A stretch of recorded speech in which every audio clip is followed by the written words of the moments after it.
Hey guys, tonight we step into the dust-choked streets of ancient Mesopotamia, where love wasn't exactly about butterflies and long walks by the river, unless those walks came with a scribe, a witness, and a clause about goat ownership. Imagine you're standing beneath the blazing sun, the heat shimmering off baked mud walls, surrounded by the smell of baked barley bread and drying reeds. You're about to watch a couple get legally bound to each other, not by romance, but by cuneiform. You're in Sumer, maybe 4,000 years ago. The bricks under your feet were laid by someone whose name we'll never know, but whose marriage contract might still exist, tucked away in a museum drawer in London or Istanbul. You probably wouldn't survive 5 minutes in this place, between the heat, the hierarchies, and the risk of catching a cold from a ceremonial goat. But hey, we're here for the bedtime version. So before you get comfortable, take a moment to like the video and subscribe, but only if you genuinely enjoy what I do here. And feel free to post your location and the local time. I love seeing where you're listening from. Now dim the lights, maybe turn on a fan for that soft background hum, and let's ease into tonight's journey together. You're strolling past rows of simple, reed-roofed homes, their doorways draped with woven mats. There's no Google Calendar to mark a wedding, just word of mouth, a freshly baked batch of bread, and an extremely nervous groom adjusting his linen tunic for the 10th time. His father paces nearby, muttering under his breath about the rising price of barley. The bride's family is inside, counting jars of oil and inspecting the contract one last time. Yes, there is a contract. In Mesopotamia, love didn't just get written in the stars, it got etched into wet clay. Marriage wasn't just personal, it was economic. It involved dowries, bride prices, fertility clauses, divine witnesses, and sometimes even the threat of a god-induced skin condition if you broke your vows.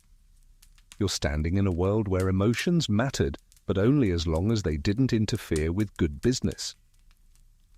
The scribe arrives. He's an older man, slightly hunched, with ink-stained fingertips and a stylus tucked behind one ear. He squints at both families before sitting down with a small clay tablet in front of him.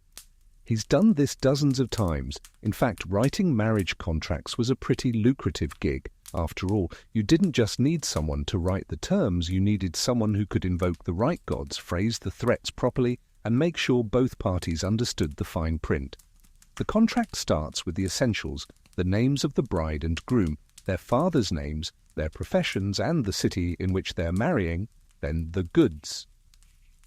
The groom's father is offering 3 shekels of silver, 2 goats, and a tunic woven in the temple district. The bride's father is countering with a dowry that includes wool, barley, a cooking pot, and a rather nice jug of date wine. No one blinks at this. These are the tokens of trust, wealth, and commitment. And yes, it's a little like Amazon's wedding registry, but with more sheep. As the clauses are etched in one by one, you notice something. This isn't just about the couple, it's about their households, their gods, their reputations. It's a legal merger as much as a romantic union. If the bride doesn't produce a child within 2 years, the contract allows for a secondary wife to be taken. If the groom mistreats the bride, her father can demand a return of the bride price. It's not warm or fuzzy, but it is detailed. One clay-smudged clause reads, "If the wife should raise her voice in the house, the man may return her to her father's home without forfeit." You tilt your head at that one. Historians still argue whether that line was metaphorical, patriarchal, or just ancient Sumerian humor. But it's there, chiseled into the past, waiting for someone like you to read it and blink twice. Then comes the religious bit. This isn't just a signature moment, it's an invocation. The contract calls on Inanna, goddess of love and war, to witness the union. Shamash, the sun god and dispenser of justice, is also invoked. It's like having a notary public who can throw lightning bolts if you cheat. A curious crowd begins to gather. Children, barefoot and sticky with date syrup, peek around the walls. A neighbor leans out of her window, humming softly. A dog sniffs at a pile of firewood. You take in the dusty stillness of it all. The pause before 2 lives are legally fused like twin streams pouring into one wide riverbed. The scribe finishes. The tablet is carefully baked to harden it. This isn't paper that will tear or get lost in the laundry. This is a record that can last millennia. And somehow it does. Some of these very contracts, recorded in Akkadian, Sumerian, and later Babylonian script, have survived in pristine condition. One even includes a clause forbidding the groom from ever speaking ill of his mother-in-law. That's not a joke. That's ancient damage control. As the couple emerges, the bride wears a simple veil, her hair oiled and braided. The groom offers a small jug of beer to the scribe in thanks. There is no kiss, no music, no sweeping embrace. But there is a look, a fleeting glance between the two. Perhaps it's gratitude, perhaps it's panic. Or maybe it's that tiny spark that somehow survives all the goats, silver, clauses, and gods. You linger a moment longer as the crowd disperses and the couple walks home. Their union has been witnessed, recorded, baked, and blessed. And whether or not love will grow, one thing is certain: the contract will endure, and so will you, Bailey. You trail behind the groom as he heads back through the winding alleyways, the sun throwing long shadows across mud-brick walls. He walks beside his new wife now, and although no one's breaking into song or tossing flower petals, the energy is quietly electric. This isn't just a walk home, it's the beginning of a legal bond sealed in clay. And that bond? It was negotiated line by line, like a business deal with sandals. Now it's time to revisit the negotiations, the part that frankly felt less like a wedding and more like haggling over a camel in the market. This was the bride price. Contrary to what your modern ears might assume, the bride price wasn't some sexist buy-a-wife situation. It was more like a deposit, a transfer of wealth from the groom's household to the bride's, ensuring that if anything went horribly wrong, she wouldn't be left eating ash cakes alone by the Euphrates. It also signalled that the groom's family had the means to provide. Love might be optional, but assets were not. You find yourself in another courtyard, this one packed with shouting men, waving copper rings and animal hides. The bride price discussion is in full swing, and you can almost smell the tension. Part sweat, part roasted goat, part family pride. The bride's father, a wiry man with permanently furrowed brows, wants 5 shekels of silver, 2 jars of sesame oil, and a donkey. The groom's uncle argues back. The girl is lovely, yes, but she's also a bit opinionated. The donkey's off the table. You wince. She's standing right there. Eventually they settle. 3 shekels, 1 jar of oil, and a rather plump goat that's eyeing everyone with suspicion. This ritual was everywhere, from Ur to Lagash, from Babylon to Mari. Records show variations depending on region, status, and available livestock.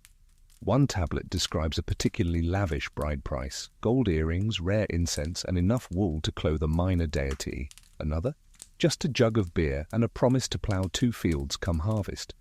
Historians still debate whether the bride price was entirely about economics or partially ceremonial, like saying, "I value your daughter enough to give up this suspiciously well-fed sheep."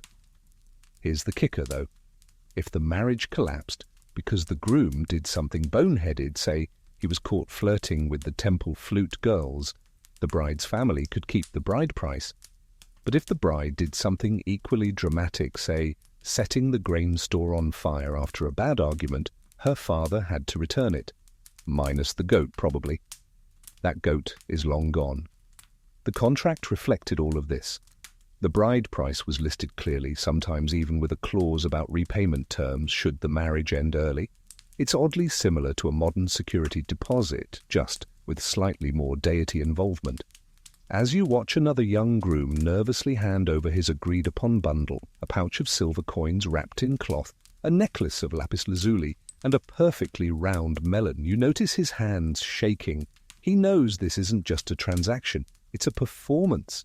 The bride's family nods approvingly, not just because the melon is impressive, but because this display tells the whole town, this man is serious. He has resources. He won't be eating temple scraps and borrowing sandals.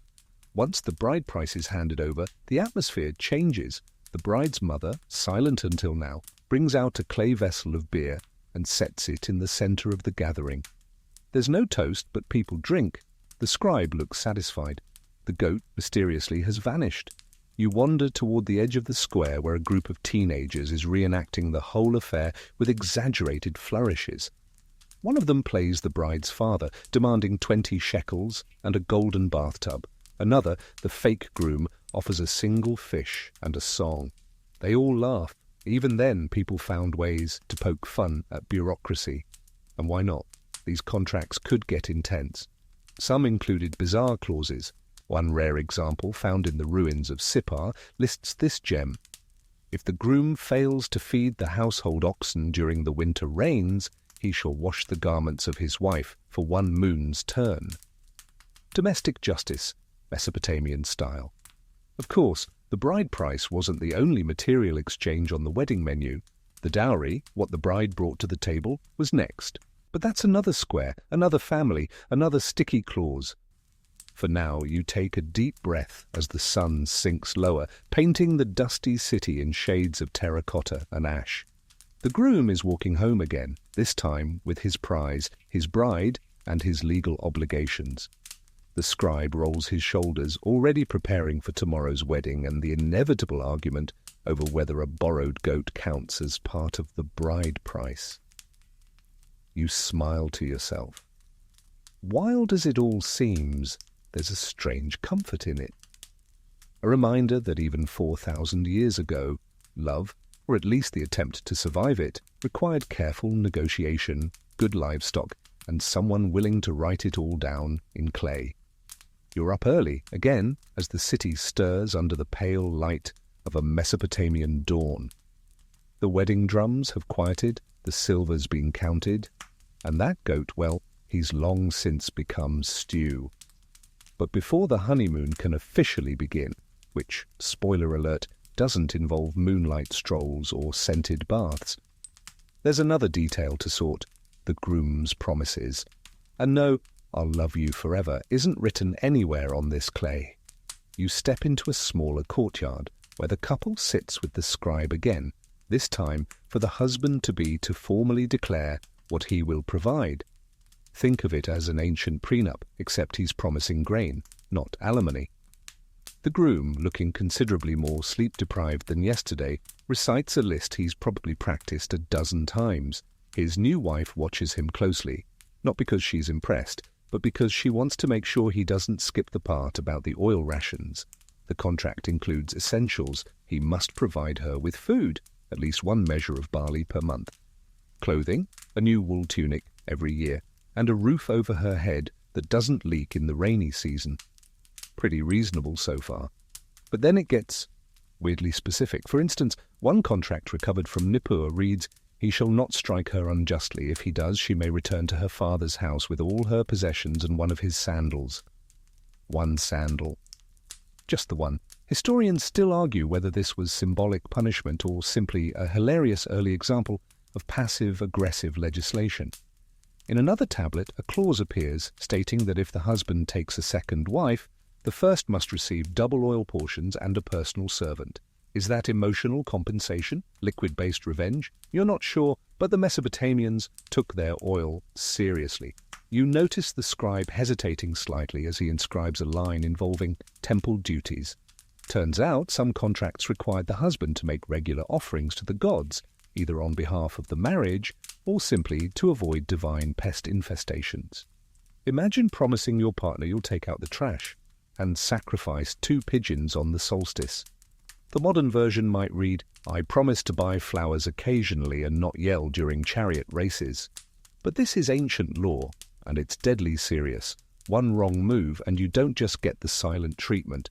You might get hauled before the city elders and forced to give up your shekels and your sandals. Then there are the fidelity clauses. Yes, even in a world where second wives were contractually allowed, fidelity still came up, just not in the way you think. The husband had to promise not to shame the family by engaging in inappropriate relations with certain temple workers, servants, or, this one appears a lot, her sister. The repetition of that last one suggests it was, not uncommon. You lean against his sun-warmed wall and watch as a mother-in-law-to-be interrupts the scribe to clarify that the groom must also maintain the family's granary. Not because it's romantic, but because she suspects he might forget and run off to join a merchant caravan. The scribe sighs he's heard worse. The bride, meanwhile, offers no vows of her own, yet that comes later. Right now, it's all about what the groom will do, provide, obey, and avoid. In one particularly old contract, there's even a clause that says, "He shall not bring snakes into the sleeping quarters." You'd laugh if you weren't suddenly looking around for snakes. You can't help but notice something touching amid all the clauses. Underneath the ink, beneath the oil pots and barley sacks, there's a pattern. People trying to create stability.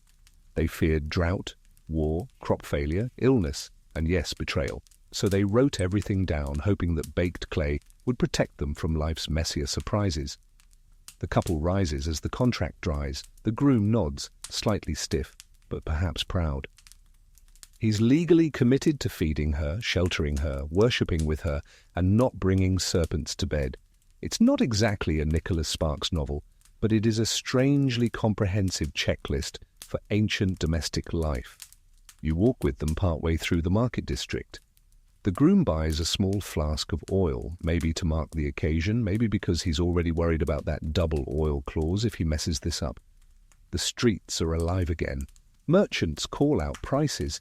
Clay pots clink. A child runs by, barefoot and sticky, holding a clay tablet upside down. Somewhere, a bride price is being haggled over, and another groom is nervously practicing his barley promises in the mirror-polished side of a well. You glance up at the sky. The sun is climbing, and your thoughts drift back to that scribe. His fingers are stained with time. His tablets are full of hopes and threats and odd little love letters written in law. And you realize something. This whole world is built not on passion, but on contract, and the desperate hope that if you carve the right words into clay, maybe, just maybe, the gods and your in-laws will let you live in peace. The sun has crept higher now, warming the plastered walls and softening the reed roofs that stretch like patchwork across the city. You pause in the shadow of a wide archway, just in time to witness the next act in this dusty drama, what the bride owes back. Because no matter how many jars of oil the groom promises, this isn't a one-sided scroll of obligations. The bride, too, must bring more than charm and carefully oiled braids to the table. In Mesopotamia, marriage was as much about expectations as it was about exchanges, and if the groom had to pledge loyalty and barley, the bride had her own list of fine print responsibilities baked into that ever-watchful clay. A fresh clay tablet is laid out, a new contract is being prepared. The bride, accompanied by her aunt and two wide-eyed younger cousins, kneels quietly beside the scribe. Her father hovers nearby like a hawk with indigestion. First up, labour. The contract clearly outlines what she must produce, quite literally. She is expected to weave cloth, often a specified number of linens per season. In one contract from the city of Uruk, the bride agrees to produce 2 tunics per moon of even stitch and straight hem. Straight hems, people. That's commitment. Historians still argue whether this expectation was standardized across cities or if it varied by household. Either way, looms weren't just decorative furniture. Then comes the behavior section. Here's where things get surprisingly spicy for such a dry, legal text. The contract may specify that the bride shall not leave the household without permission, that she shall not raise her voice in the courtyard, that she shall not consort with flute players after dusk. Now, if you're wondering why flute players get a specific shout-out, well, let's just say Mesopotamian flute players had a bit of a reputation. A modern version might read, "No hanging out with DJs named Chad after 10 p.m. The scribe dips his stylus in dark ink and inscribes another clause. If the wife curses the husband publicly, she may be fined a measure of barley. You squint. Was this enforced? Did people walk around carrying emotional grain debts? Possibly. The record doesn't say. But the rule appears on multiple tablets, so someone somewhere definitely yelled too loudly outside a tavern. Then there's the baby clause. No pressure, of course, but many contracts clearly state that the bride should bear children, ideally sons. One rather stern example from Babylon reads, "If by the 3rd year no son is born, the husband may call upon a fertile woman, and she shall not raise complaint." You feel a little twist in your gut reading that one. These were harsh times, and fertility wasn't just family business, it was legal business. A household without children was a fragile house. Still, there were nuances. Some contracts allowed for exceptions. If the wife was known to be barren, a detail sometimes acknowledged in advance, she might still retain status in the household, especially if she brought a generous dowry or came from a politically important family.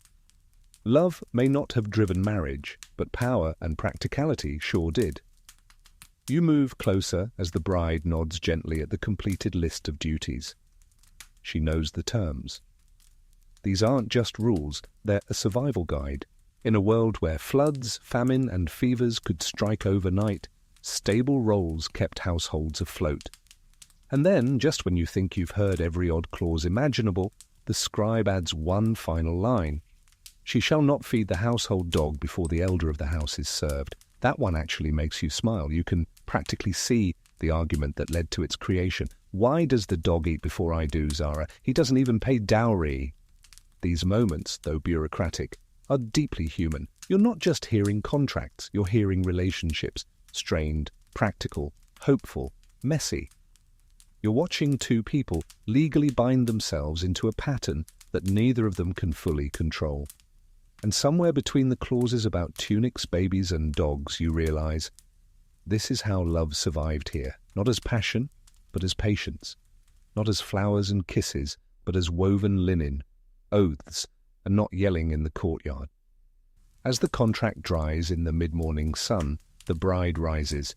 She adjusts her veil, lifts the hem of her long tunic, and walks without looking back. She doesn't need to. Her terms are set. Her life, however uncertain, now has a legal shape. The same can't always be said of the modern world, where weddings may come with sparkles, but fewer goat clauses. You trail behind the scribe as he heads to his next appointment. He hums softly, tired but content. Another contract written, another couple linked, another story scratched into clay. His fingers are coated in dust, but his eyes are sharp. He knows the weight of these words, not just legal, but emotional, practical, symbolic. Each line an attempt to predict the unpredictable. Back in the courtyard, the bride's cousins are reenacting her departure with dramatic flourishes and giggles. One pretends to faint, the other throws imaginary barley. It's ridiculous and sweet. And it makes you wonder how many girls thousands of years ago made fun of their big sisters on wedding day and then ended up walking those same paths, wearing those same veils, agreeing to those same clauses. And so the cycle continues. It's later in the day now, and the streets of the city shimmer with heat. Somewhere in the distance, a temple bell clangs softly, low and metallic, calling worshippers to offer barley cakes and wine to the gods. But you're not headed there for prayer. You're here to witness something even more solemn, even more binding, a marriage vow made before the divine. You've entered the outer courtyard of a ziggurat, the temple complex towering above like a layered mountain carved from sun-baked brick. You squint up at it, wondering how many thousands of feet have worn down these stone steps. The answer? Enough to smooth the corners, enough to whisper eternity with every footfall. And today, the gods will bear witness to something deeply personal and wildly public, a couple's union sanctified by divine law. In Mesopotamia, marriage wasn't valid without a divine witness. And no, your cousin with a new haircut didn't count. It had to be formal. It had to be sacred. The gods had to be looped in, or the clay contract was just a sad little paperweight. The bride and groom arrive just behind you, flanked by family members and the now familiar scribe, who looks like he'd rather be home oiling his feet. But this is part of the job.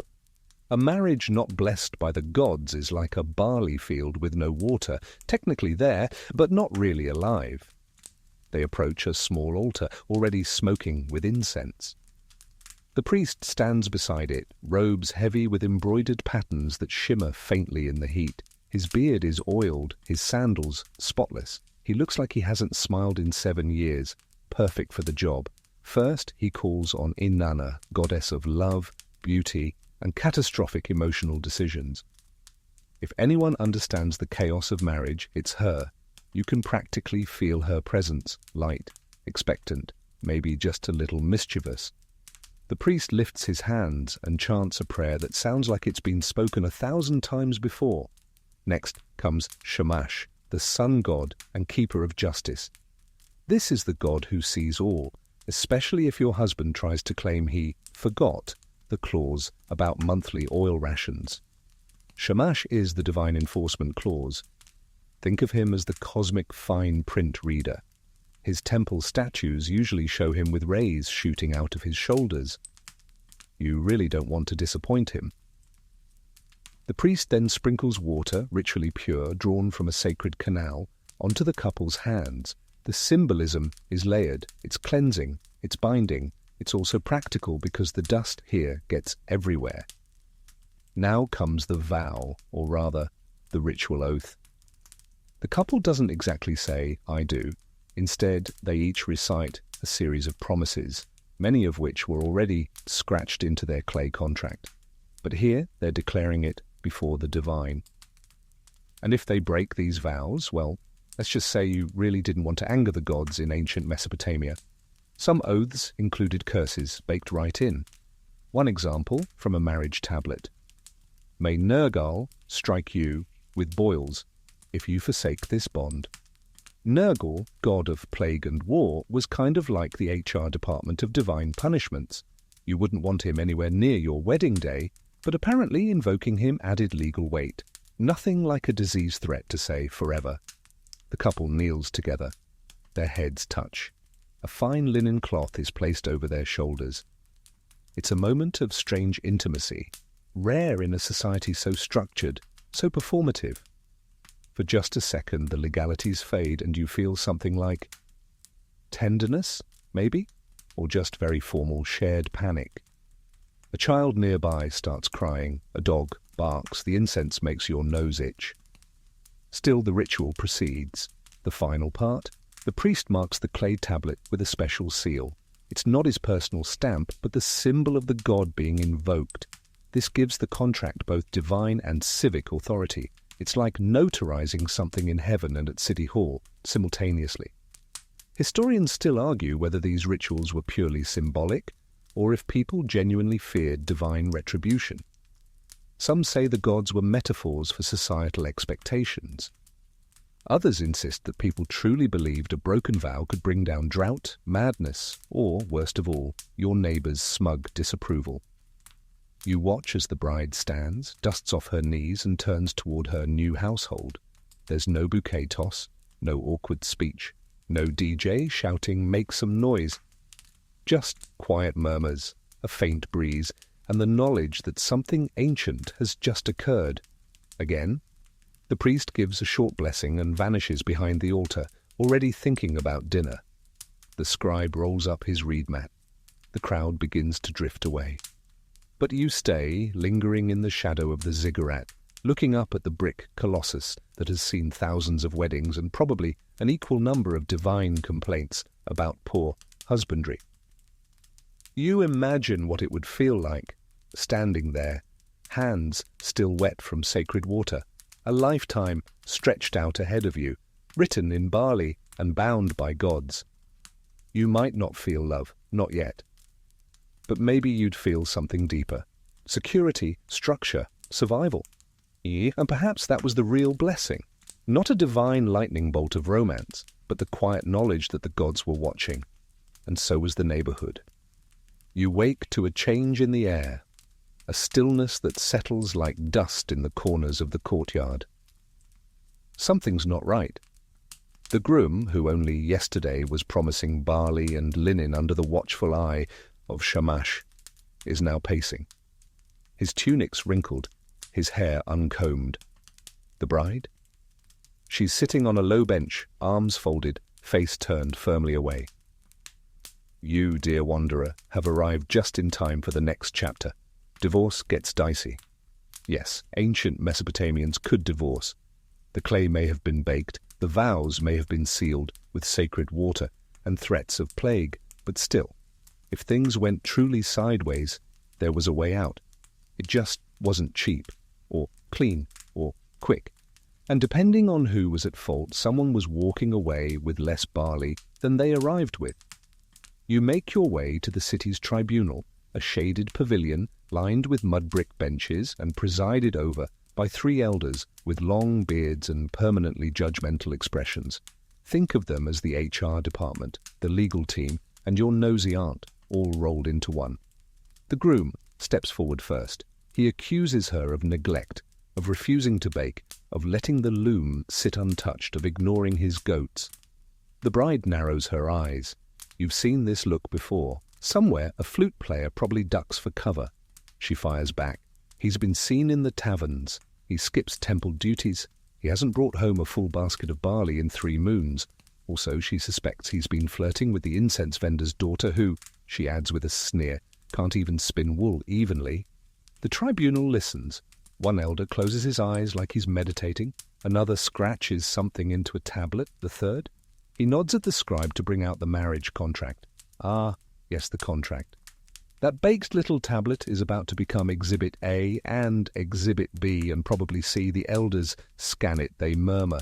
The groom had agreed to regular oil rations and no second wife without formal declaration. There's no clause about neglecting the goats, but the language is broad enough to interpret. Now comes the key legal detail. Who initiated the divorce and why? If the husband wants to leave without just cause, meaning if he simply got bored or preferred incense girl, he forfeits the bride price. It goes back to the bride's father, along with any gifts or livestock received during the marriage. This was designed to discourage casual abandonment, because yes, the gods are watching, but so are your neighbors and your mother-in-law. If, however, the wife was at fault, say for adultery, theft, or violence, one tablet describes a wife who threw pots at the head of the elder with no cause. Then the husband could reclaim the bride price and keep any children. Unless the contract stated otherwise. Some were clever. Certain fathers added clauses protecting their daughters, even if she left by choice. If the woman returns to her father's home, she shall retain her weaving tools and her cooking fire. It wasn't romantic, but it meant she wouldn't starve. Back in the pavilion, the elders render their judgment. The husband is fined a portion of silver for dereliction of temple duties. The wife is allowed to return to her father's house. The goats remain with her. A win by Mesopotamian standards. Still, it's not over yet. If children were involved, the situation could get even messier. Custody arrangements weren't always spelled out clearly. Generally, young children stayed with the mother, but adult sons could choose which parent to align with, often depending on inheritance prospects or, let's be honest, which parent had fewer rules about bedtime. Sometimes the courts arranged shared responsibilities, one child to each parent. You hope that's rare because otherwise you've got siblings growing up in separate homes, sending clay tablets to each other once a year and arguing over whose donkey is faster. One bizarre case discovered in Sippar involves a man who divorced his wife and demanded the return of not just his bride price but also a specific comb he claimed had belonged to his grandmother. The judge ruled in favor of the wife. You imagine her brushing her hair with extra flair that night. Historians still debate whether divorce was common or stigmatized. Evidence suggests it was neither rare nor scandalous, just complicated. Like everything else in Mesopotamia, it came down to property, contracts, and public performance. You follow the now-divorced wife as she returns to her father's home. Her veil is drawn lower than usual, her posture rigid. But her footsteps? Even. She knows the system. She survived it. She'll likely remarry. Her dowry might be smaller next time, but her experience? Priceless. You can't help but feel that strange tangle of sympathy and admiration. This wasn't a world of romantic fairy tales. This was a world of negotiated survival. And even when love died, or was never there in the first place, there were still rules, clauses, remedies, courts, and people who insisted on being heard. As the sun sets and the tribunal sweeps the pavilion floor, you glance back at the clay contract lying on the bench, cracked, faintly glowing in the golden light. Just another baked promise broken, just another human story, etched into history, judged by gods, gossiped about by neighbors, and now whispered into sleep by you. Morning again, and this time you're outside a quieter home on the city's edge. Chickens rustle in woven baskets, a child hums to herself while grinding grain, and a woman, her belly noticeably rounded, leans over a basin washing what looks like baby linens. But something's not quite right. The husband is nowhere to be seen, the in-laws are unusually hushed, and the woman's sister keeps glancing nervously toward the horizon. You're here to learn about a clause that shows up in more marriage contracts than you'd expect, one that offers a solution to a particularly stressful problem in a time without fertility clinics or prenatal vitamins. Welcome to the complex and emotionally charged world of infertility clauses. In ancient Mesopotamia, bearing children, specifically sons, wasn't just expected, it was vital. Children ensured the household survived, inherited the land, cared for elders, and, perhaps most importantly, gave parents status in a society that really liked to count things: goats, jars of beer, loaves of bread, and yes, offspring. So what happened when a couple tried and failed to conceive? Well, if you were a woman, things could get awkward, legally. Many marriage contracts preemptively included an infertility clause, usually not worded with much tenderness. One typical example: if within 2 years the wife does not produce child, the husband may take a handmaid to bear children. Sometimes the wording even stated a fertile woman of the household, which makes you side-eye every servant girl in the vicinity. The emotional gymnastics of this situation, not recorded, but you can guess. Today, the pregnant woman you're watching isn't the wife, she's the handmaid, the secondary wife, legally installed after 2 barren years, as allowed by the contract. And the first wife? She's inside, quiet. The door is slightly ajar, and you catch a glimpse of her at the loom, weaving slowly and steadily, jaw clenched, eyes blank. The handmaid, though technically lower in status, now holds something priceless: the family's potential heir. And it gets more tangled, because the child born to a handmaid under such a clause could be adopted legally by the primary wife. That's right, raise the child as her own, even if the child knows exactly who gave birth. Some contracts included stipulations that once the child was weaned, the handmaid would be dismissed, or at least demoted back to her original duties. Other times, she remained in the household, creating an awkward dynamic that even Inanna would probably throw up her hands over. You wonder how often these arrangements turned into power struggles.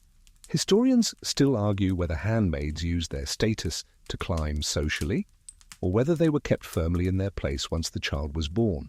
The records are sparse. But the fact that so many contracts included this clause means people expected it, planned for it, even normalized it. And while the clause technically allowed the husband to bring in a second woman, it often included rules about housing. For example, the 2 women could not share a kitchen or a loom unless agreed upon in writing. That's right, ancient prenup real estate boundaries. One particularly sassy contract even reads, if the handmaid causes disharmony in the house, she shall be sent to the outer fields for 1 moon. You imagine that clause being added after a few too many dramatic dinners. Now here's something even more fascinating. In rare cases, the infertility clause went both ways. There's a surviving tablet where the husband agrees that if he fails to produce a child within 2 years, the wife may seek a surrogate arrangement, sometimes involving his brother, sometimes involving, well, someone else. You blink. That's bold. But it's also a nod to the fact that people knew conception wasn't always about the woman's body. Still, it wasn't exactly equitable.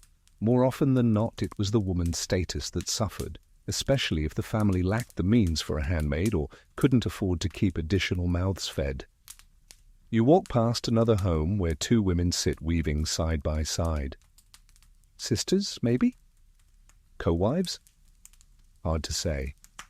Their laughter floats through the air like music, but it's tinged with weariness. This life was hard. Children were a kind of insurance policy against isolation, poverty, and being sent back to your father's house with little more than a clay bowl and a dusty dowry trunk. Back at the first household, the handmaid winces, labor pains maybe. A midwife rushes in, the scribe has arrived too. carrying a fresh tablet just in case. Because yes, even births had legal documentation. Who mothered the child, who raised it, who named it. The line between love and law blurred again. You take one last look at the wife still weaving, steady and silent. She hasn't left her seat. Maybe she's pretending not to hear the cries. Maybe she's listening too closely. This wasn't a fairy tale, it was a system, and within it people carved out their roles, their clauses, their quiet heartbreaks. They made the best of what the law allowed, all while the gods looked on and did absolutely nothing to simplify the paperwork. You find yourself stepping carefully through a narrower alley now, following the low sound of bickering voices. It leads you to a modest courtyard where two women stand, one clutching a clay tablet, the other with arms crossed and eyes that could pierce bronze. A third person is caught between them, a husband, freshly shaven, visibly sweating, and staring at the sky as if hoping a divine sandstorm might rescue him. Today, you're witnessing the legal and deeply awkward introduction of wife number 2. See, the last section gave us the groundwork. If the first wife couldn't bear children and the contract allowed it, a second wife could be added. But this situation, this isn't about fertility. This is about status, politics, and one man's catastrophic overconfidence. The first wife's contract, etched clearly and legally, did not include a clause allowing a second spouse. So how is this happening? You listen as the man tries to explain. The second woman is from a wealthy merchant family. Her dowry includes 3 oxen, a prized amber necklace, and, rumour has it, a lovely singing voice that enchanted half the ziggurat district. The man mumbles something about economic opportunity and strengthening household alliances. The first wife interrupts, loudly. You catch the words lying jackal, illegally baked contract, and may your grain never rise. The elders, called in to mediate, are already rubbing their temples. In ancient Mesopotamia, polygamy wasn't rare, but it wasn't automatic either. A man could take a second wife, yes, but only if his original marriage contract allowed it. If not, he was subject to serious legal and financial consequences, including the return of the original bride price plus damages. Oh yes, damages were a thing. One famous contract from the city of Larsa includes this clause. Should the man take another wife without consent, he shall give 10 measures of barley to the first wife monthly until her death. That's a lot of barley, and probably not enough to buy forgiveness. In this scene, you watch the elders read both contracts. The second bride's tablet is pristine, clearly new. The first, older but intact. And guess what? No clause permitting a second marriage. The scribes confer. The crowd gathers. You can smell sesame oil and scandal in the air. The ruling comes swiftly. Unless the first wife agrees, the second marriage is invalid. If he insists on keeping both women, he must compensate the first wife with property, livestock, and a public declaration of her superior rank. That's right. Marriage in Mesopotamia had tiers. The first wife often held seniority, even when others were added. Think of it like a family merger where one partner gets majority shares and the others get seasonal privileges.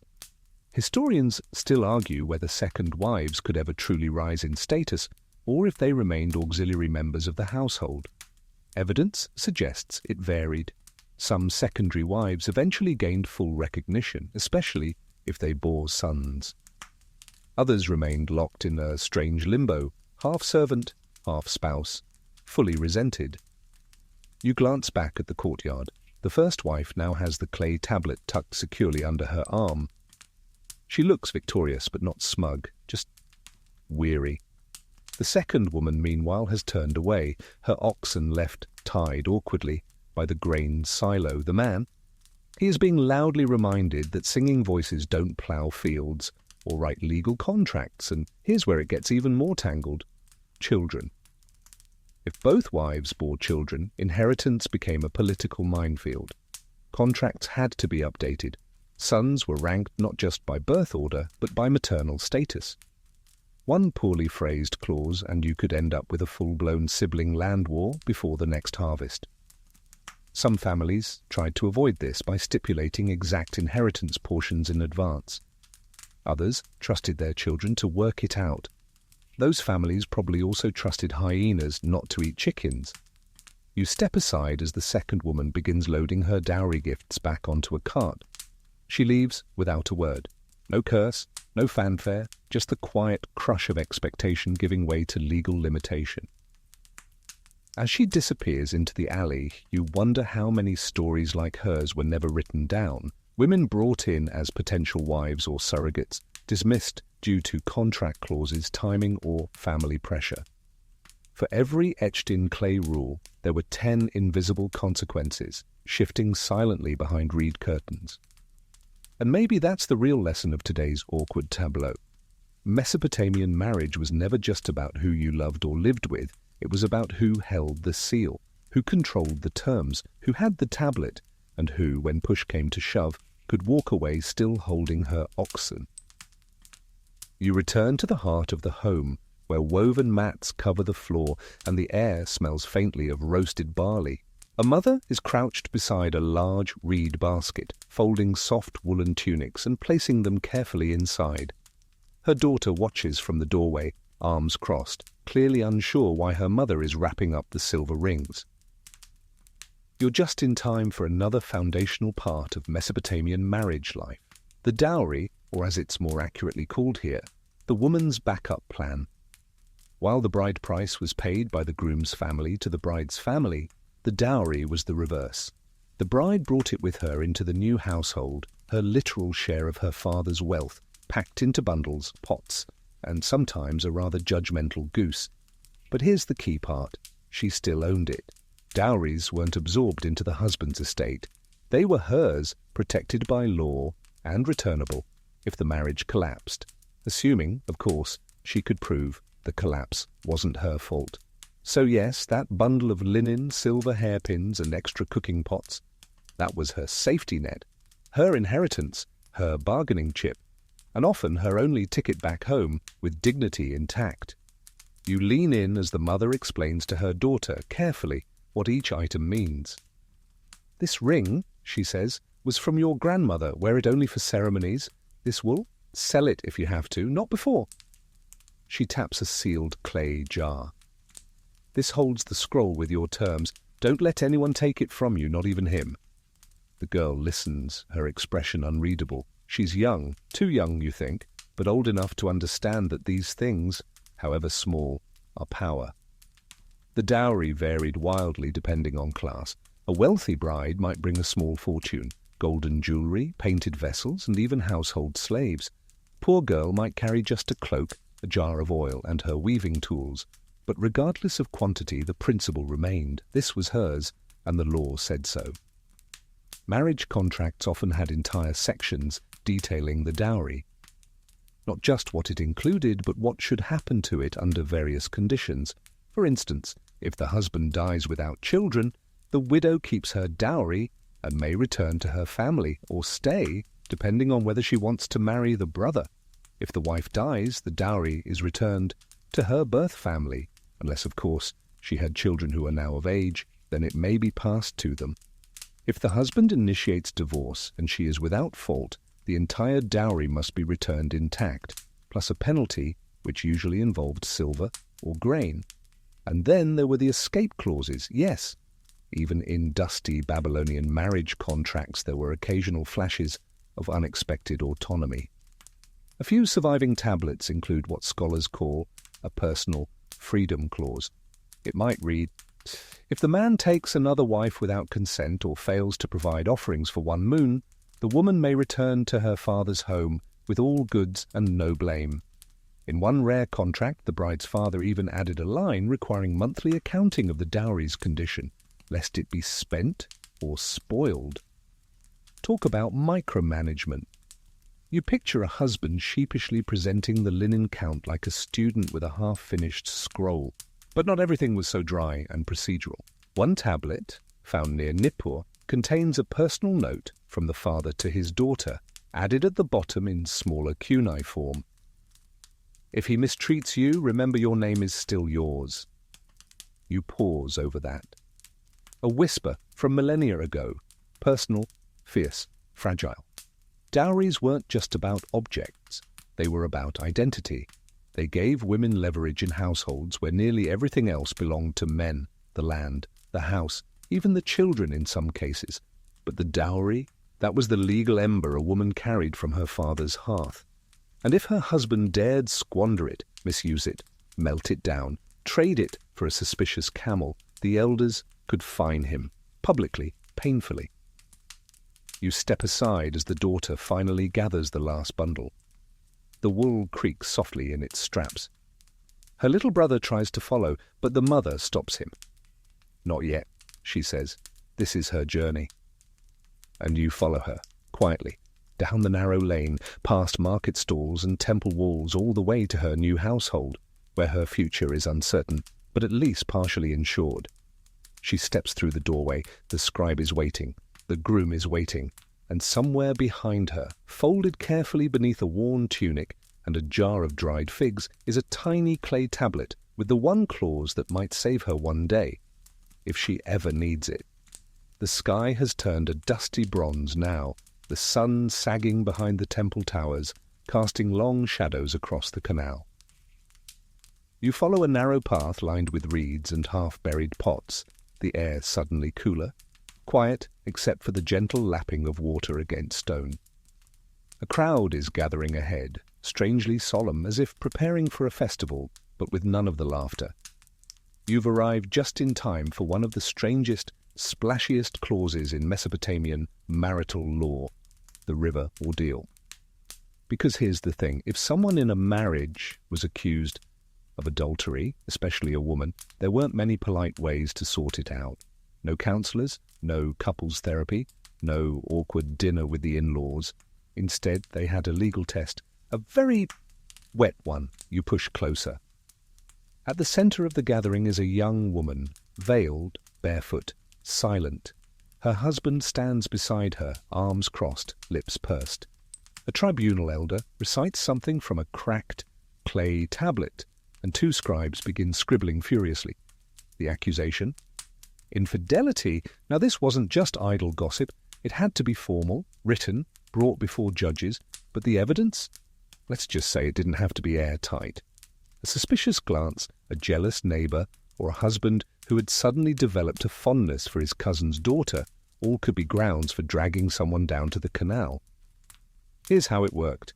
If the husband accused his wife of cheating and there was no proof, but he insisted, the court could order a trial by river. The wife would be brought to the water's edge and told to walk into the current. Sometimes she had to wade out, other times she'd be thrown in. The idea? The gods would protect the innocent and expose the guilty. You try not to raise your eyebrows. If she floated or swam back safely, she was considered vindicated. Her name was cleared. Her husband might even be fined for the false accusation. If she drowned, well, she probably didn't float. Historians still argue whether these trials were literal or symbolic. Some suggest the water ritual was more like a ritualized bath, a symbolic cleansing. Others point to tablets that clearly describe women being pulled from the river, alive or otherwise, and say, nope. They absolutely threw people in. You watch as the accused woman steps forward. She doesn't flinch. She removes her veil, hands it to the priest, and walks into the water, waist deep. A hush falls. Even the birds seem to pause, and then she stumbles, but she doesn't sink. She reaches the far bank, and when she turns around, wet and triumphant, the crowd lets out a collective exhale. The priest nods. The elder makes a mark in the clay. She is innocent. And her husband? He now owes her family compensation for public disgrace, maybe silver, maybe a portion of land. Maybe the public humiliation is payment enough. You hear someone mutter that he'll be sleeping outside for a week. But don't get too comfortable, because this wasn't a one-sided ordeal. Men could be subjected to the river ordeal too, especially if accused of lying in court or breaking marital vows. One record from describes a man who falsely accused two women of impropriety. He ended up in the river himself, with weights tied to his ankles. You sit down on a nearby stone and watch the woman walk back to her home, soaking wet, but head held high. Two young girls trail behind her, whispering, eyes wide. You know what they're thinking. I'll never get married, ever. Give it time, girls. You'll both have clauses too. The river ordeal was extreme, yes, but it wasn't always used. Often disputes were settled quietly with fines, public apologies, or the return of a dowry. Still, the threat of the river was enough to scare most people into better behavior, or at least sneakier cheating. And as you walk back through the city, past the drying fish and sleeping dogs, you realize how odd it all seems. This ancient obsession with justice by water, a system that relied on mud, gods, and breath control. But to the people here, it was as natural as oil rations and linen looms. They didn't separate love from law. They wrote it down. They invoked the gods. And if need be, they let the river decide. You pause at the edge of the canal one last time, watching the ripples fade. It's peaceful now, quiet. But under the surface, history is still whispering, judging, waiting. And if you listen closely, you can almost hear a voice say, "Better write your clauses carefully. You never know when the water will be watching." You're walking now through the outer edge of town, past fenced gardens and dusty granaries, where the houses get wider, the courtyards larger, and the arguments somehow louder. A man in a fine wool tunic is gesturing wildly at a clay tablet, while two teenagers shout over one another about goats and which plot of land is whose. A donkey, oblivious to the drama, chews on something it absolutely shouldn't be chewing. Welcome to the delightful chaos of inheritance in ancient Mesopotamia, specifically the version that happens when multiple wives and multiple sets of children collide in a cloud of barley dust and generational resentment. You ease into the shade of a fig tree and settle in. This is going to take a minute. Let's rewind. In most households, once the husband died, his estate didn't automatically pass to the eldest son, as you might expect. Instead, the division of property was often carefully outlined in the original marriage contracts, plural. Because, of course, if he had more than one wife, or former wife, or concubine, or handmaid who mysteriously acquired a ring one day, things got layered.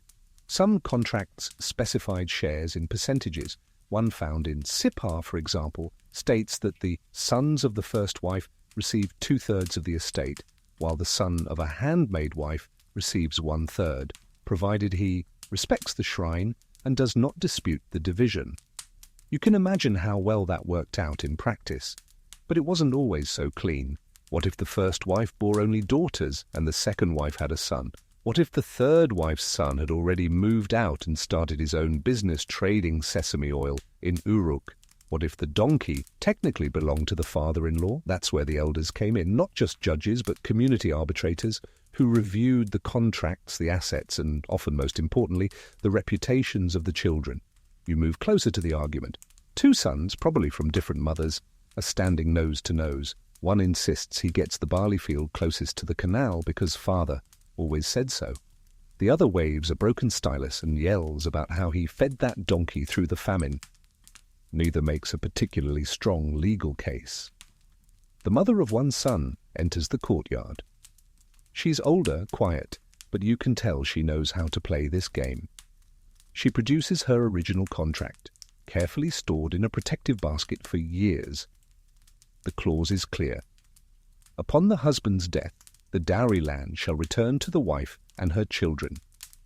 That's a game changer, because yes, dowries came back into the picture during inheritance. The bride's original dowry was not to be counted as part of the husband's estate. It remained the property of her children. So if a plot of land had originally been part of a dowry, it didn't go into the inheritance pot at all. You sit back as the elders confer. One rubs his beard thoughtfully. Another pokes at the donkey with his walking stick, more annoyed by the chewing than the argument. The third nods slowly. A decision is forming. But this isn't just about sons. Daughters could inherit too, especially if there were no sons, or if they had a specific clause in the contract. In fact, one well-preserved contract from Marie shows a woman gifting her daughter not just property, but also a full inventory of temple donations, with the strict instruction, use only for sacred offerings or dowry. Even among sons, birth order didn't guarantee dominance.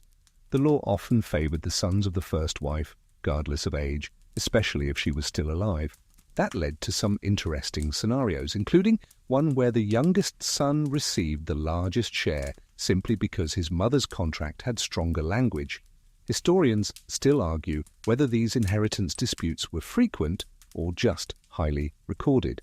But judging by the sheer volume of tablets listing disputes over fields, donkeys, oil jars, and even bed frames, we're going to guess it was a recurring headache. Back in the courtyard, the judgment is delivered. The eldest son receives the northern barley field and the granary. The second son keeps the canal-side orchard, but must pay a portion of its fruit to the shrine for 5 years. The donkey, it's gifted to the temple, probably for everyone's safety. There's no cheering, just a quiet shuffle of feet and the faint sound of the donkey objecting loudly. You walk away, passing another home where a woman carefully opens a clay jar and removes her marriage contract. Her husband is old, her children young. She's preparing, just in case.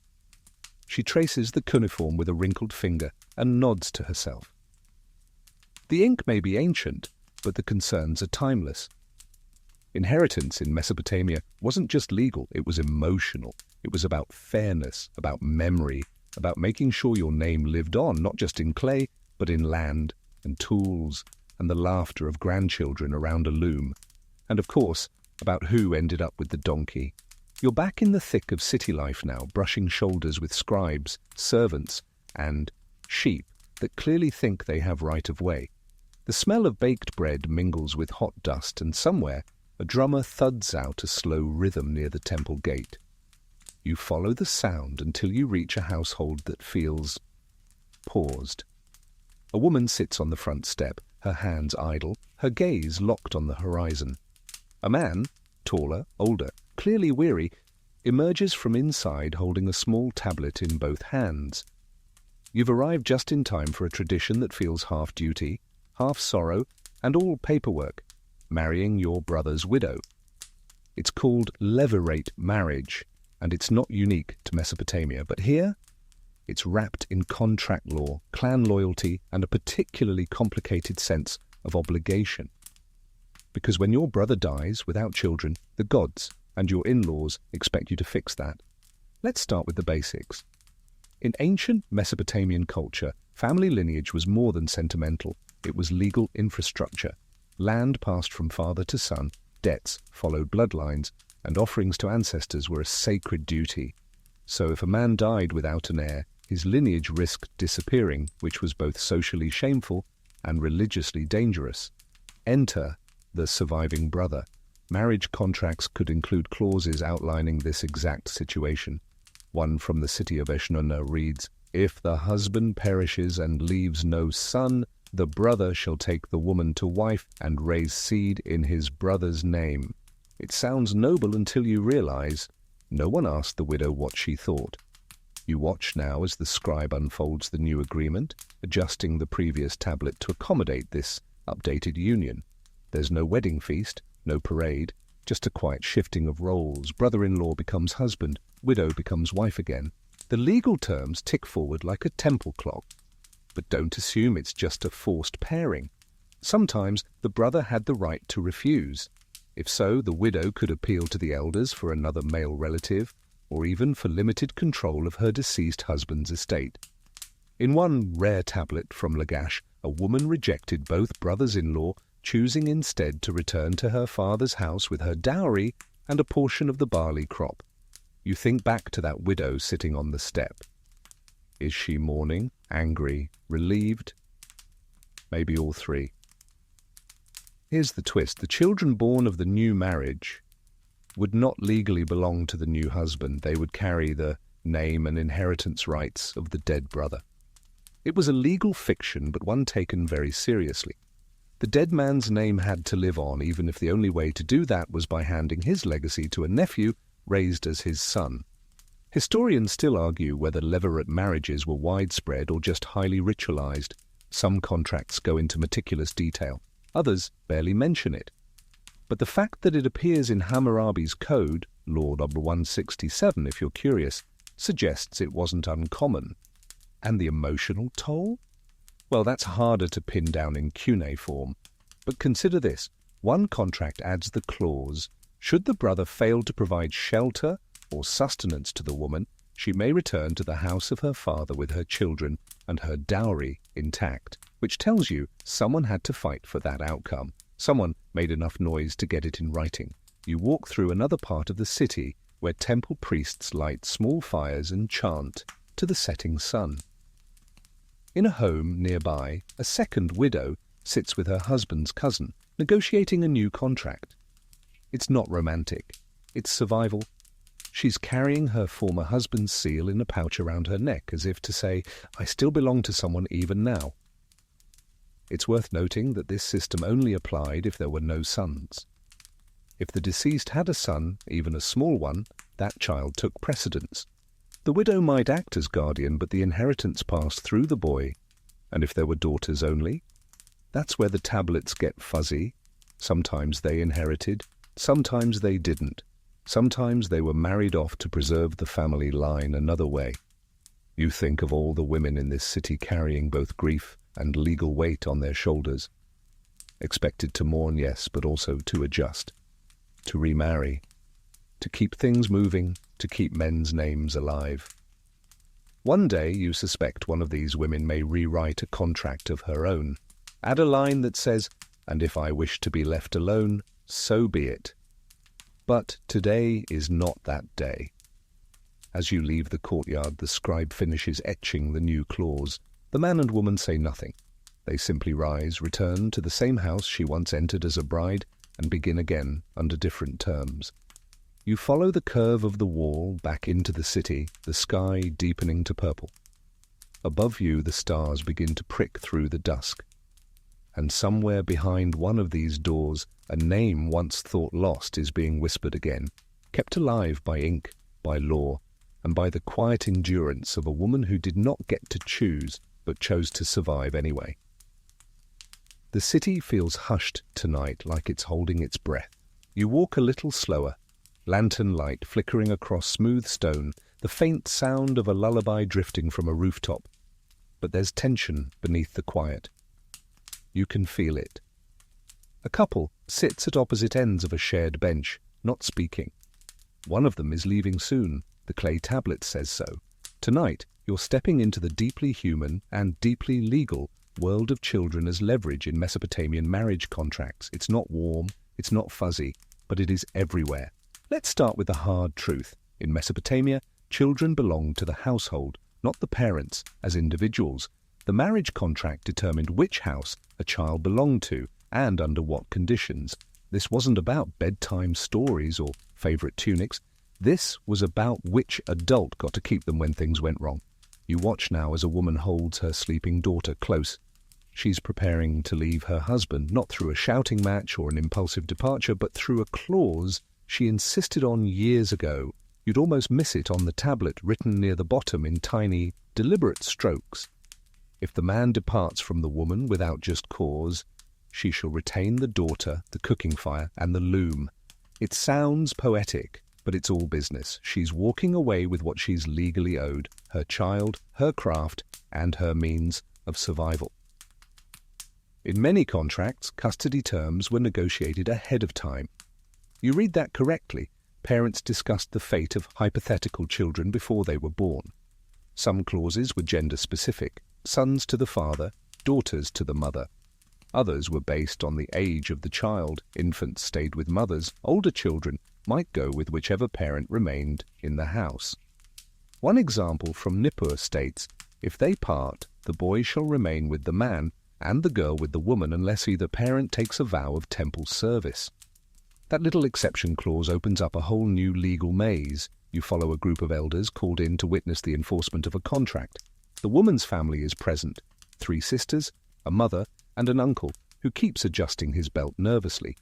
The man's brothers stand off to one side, arms crossed, trying to look like they aren't losing ground. The scribe reads the terms aloud. No one interrupts. Not yet. The daughter clutches a small clay toy, unaware she's at the center of a quiet war. Sometimes custody disputes hinged on dowry control. If the woman kept the dowry, she might keep the children as well. After all, she had the house, the land, the food. Other times, the father claimed the child to maintain the family name. In a few rare cases, the child was split, not literally, though some bitter parents probably considered it. Rather, the firstborn might stay with the father, the second with the mother. You grimace. That must have made dinner conversations awkward for decades. Historians still debate whether these arrangements were truly enforced or just aspirational. Did the child really go with the person holding the tablet? Or was it like today, fought, bent, and sometimes quietly ignored when hearts broke louder than law? One thing is clear, children were assets. Emotionally, yes, but also legally. They represented labor, lineage, loyalty. And just like land or goats or wedding rings, they could be claimed, traded, even disputed. You step into another courtyard, this one quieter. A couple sits with their daughter between them, 3 bowls of lentils steaming in front of them. The tension is thick. They're deciding, right now, who will leave and who will stay. They aren't yelling. They aren't crying. Just tracing their fingers over the cuneiform lines written long ago, trying to find the part that says what to do when love falls apart, and what to do with the girl who didn't ask to be in the contract. In a corner of the city archive, there's a broken tablet that once read, "The child shall remain with the one who provides bread and calm." A scribe probably added it without being told. Maybe he had children. Maybe he just hoped someone someday would write that into the law. You walk past the woman now carrying her daughter down the street toward her father's home. She doesn't smile. She doesn't weep. She just holds the child a little tighter. Behind her, the cooking fire she's allowed to take is still warm. It will be rebuilt. The loom, too. And the girl? She's already asleep again. You think of all the unseen children whose fates were signed in wet clay before they could walk, whose names were linked to contracts and clauses long before they spoke. And somehow, still, they grew up, played in the dust, learned their letters, ate their barley, and dreamed of something better. And maybe, if they were lucky, they never had to be the subject of a clause at all. You find yourself at the edge of the city again, where the road begins to crumble into scrub and river reed, and the smell of livestock clings to the air like a tired story. There's a caravan camped nearby, mules unloaded, goods sorted, pots clanging faintly as someone reheats last night's stew. It's the in-between kind of place where nobody plans to stay long and everyone's watching the sky for clouds or bandits.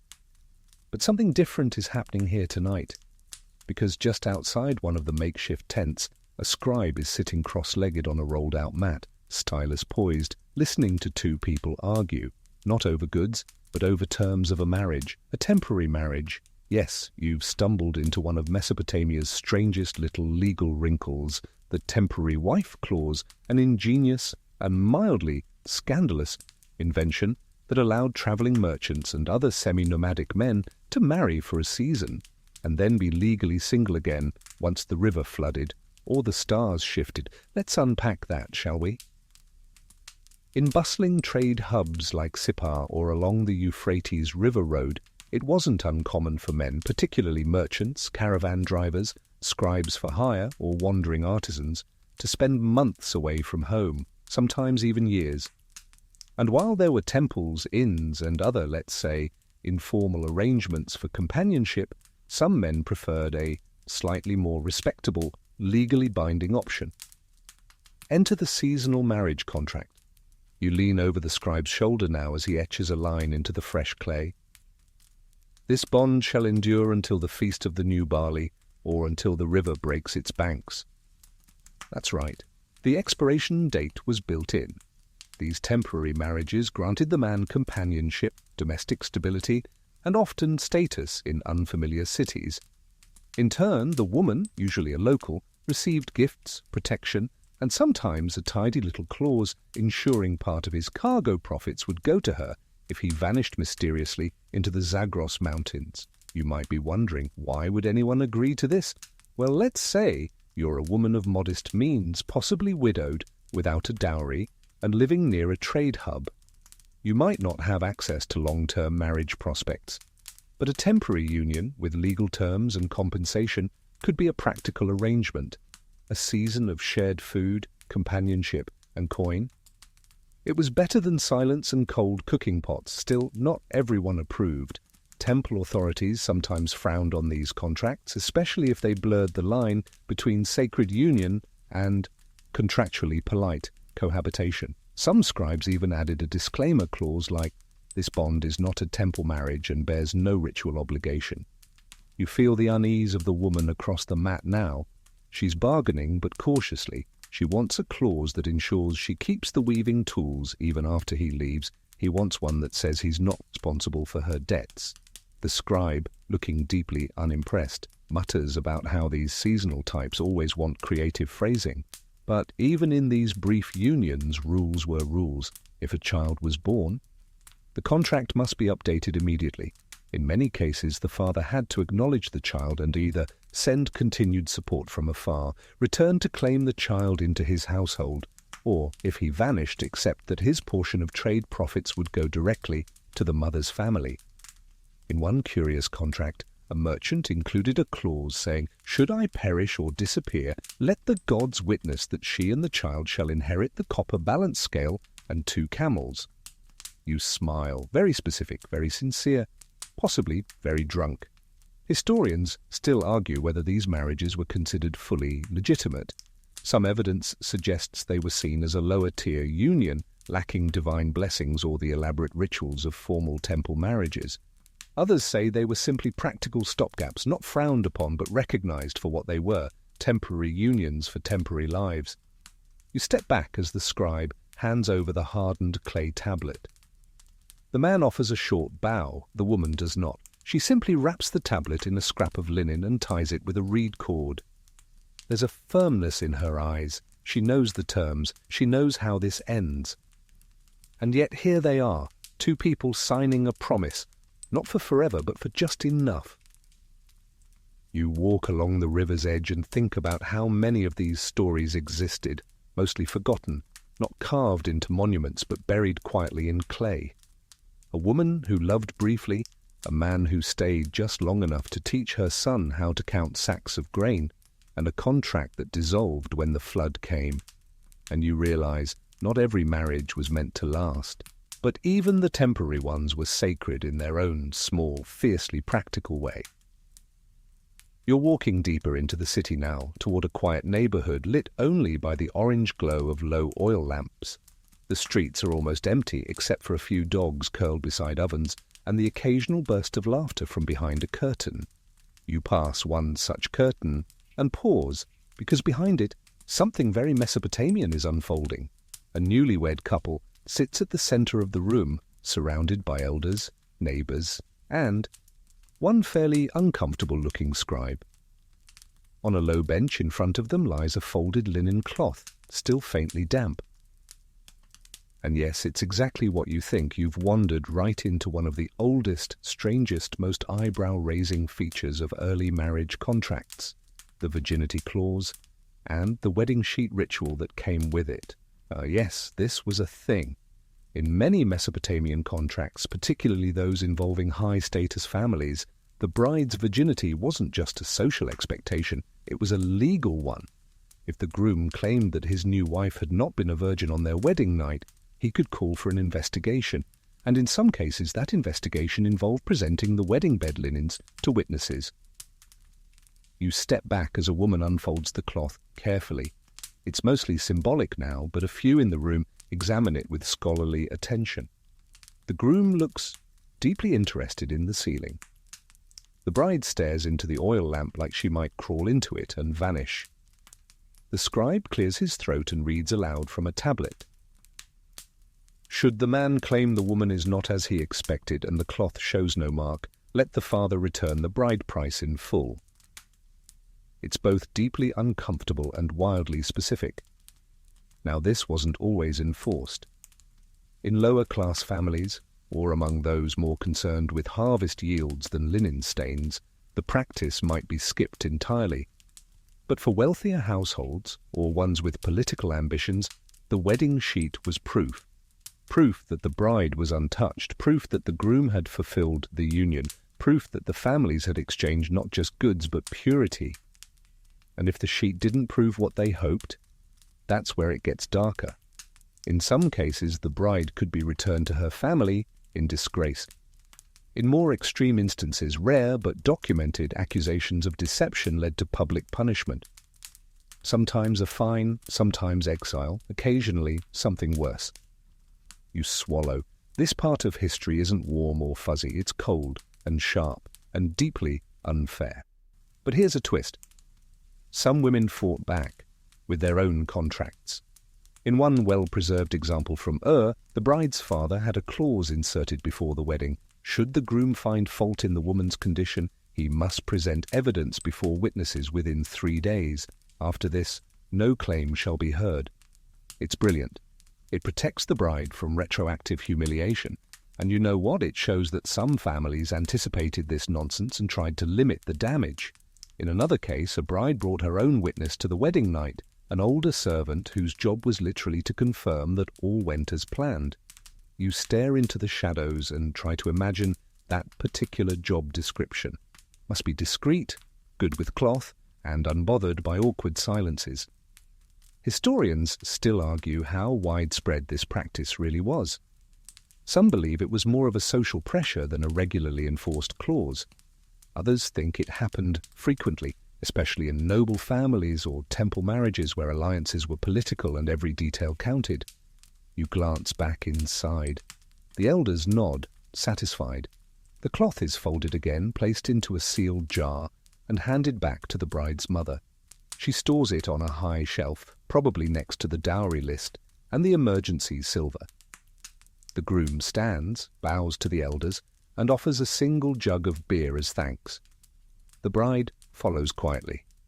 They vanish behind another curtain. No applause, no music, just the quiet shuffle of feet and the lingering weight of expectation. You walk on.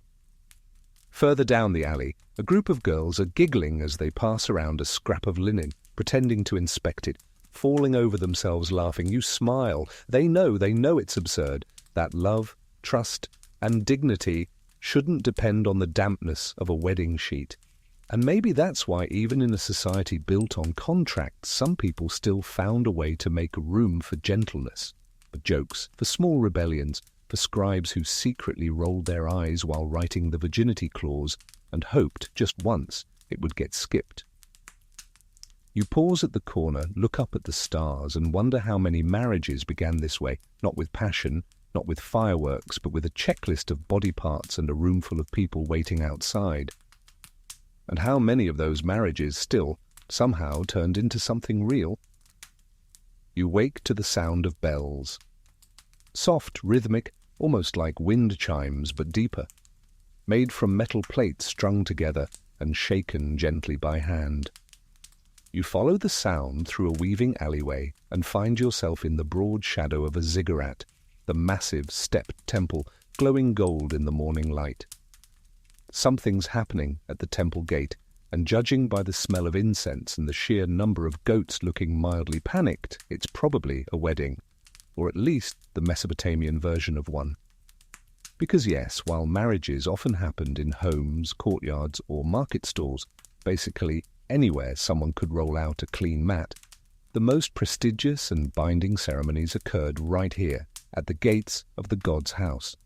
This was the domain of temple scribes, officiating priests, and public witnesses, where contracts were blessed with divine authority, and grooms tried not to sweat through their best tunics.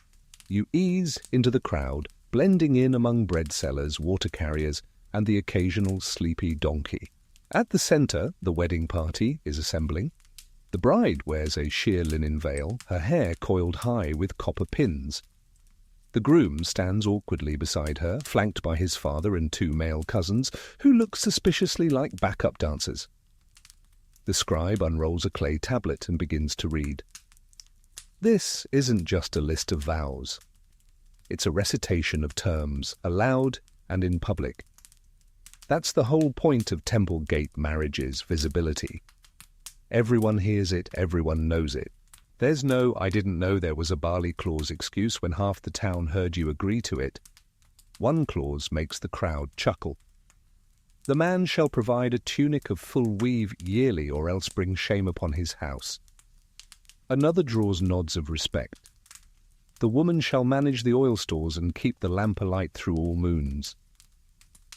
These aren't just legal promises, they're social performances. The temple gate is the stage and the marriage is the show. Now comes the offering.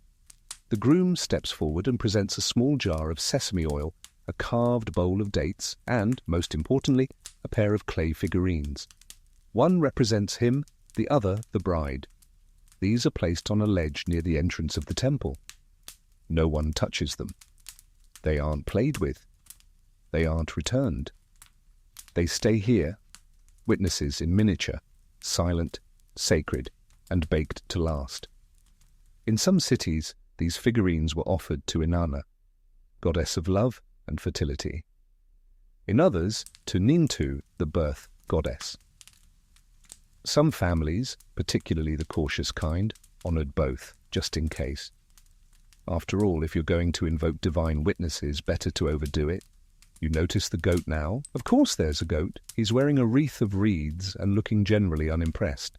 He'll be sacrificed later, not as punishment, but as a form of celebration. His liver will be inspected for omens. If it's smooth and red, great marriage ahead.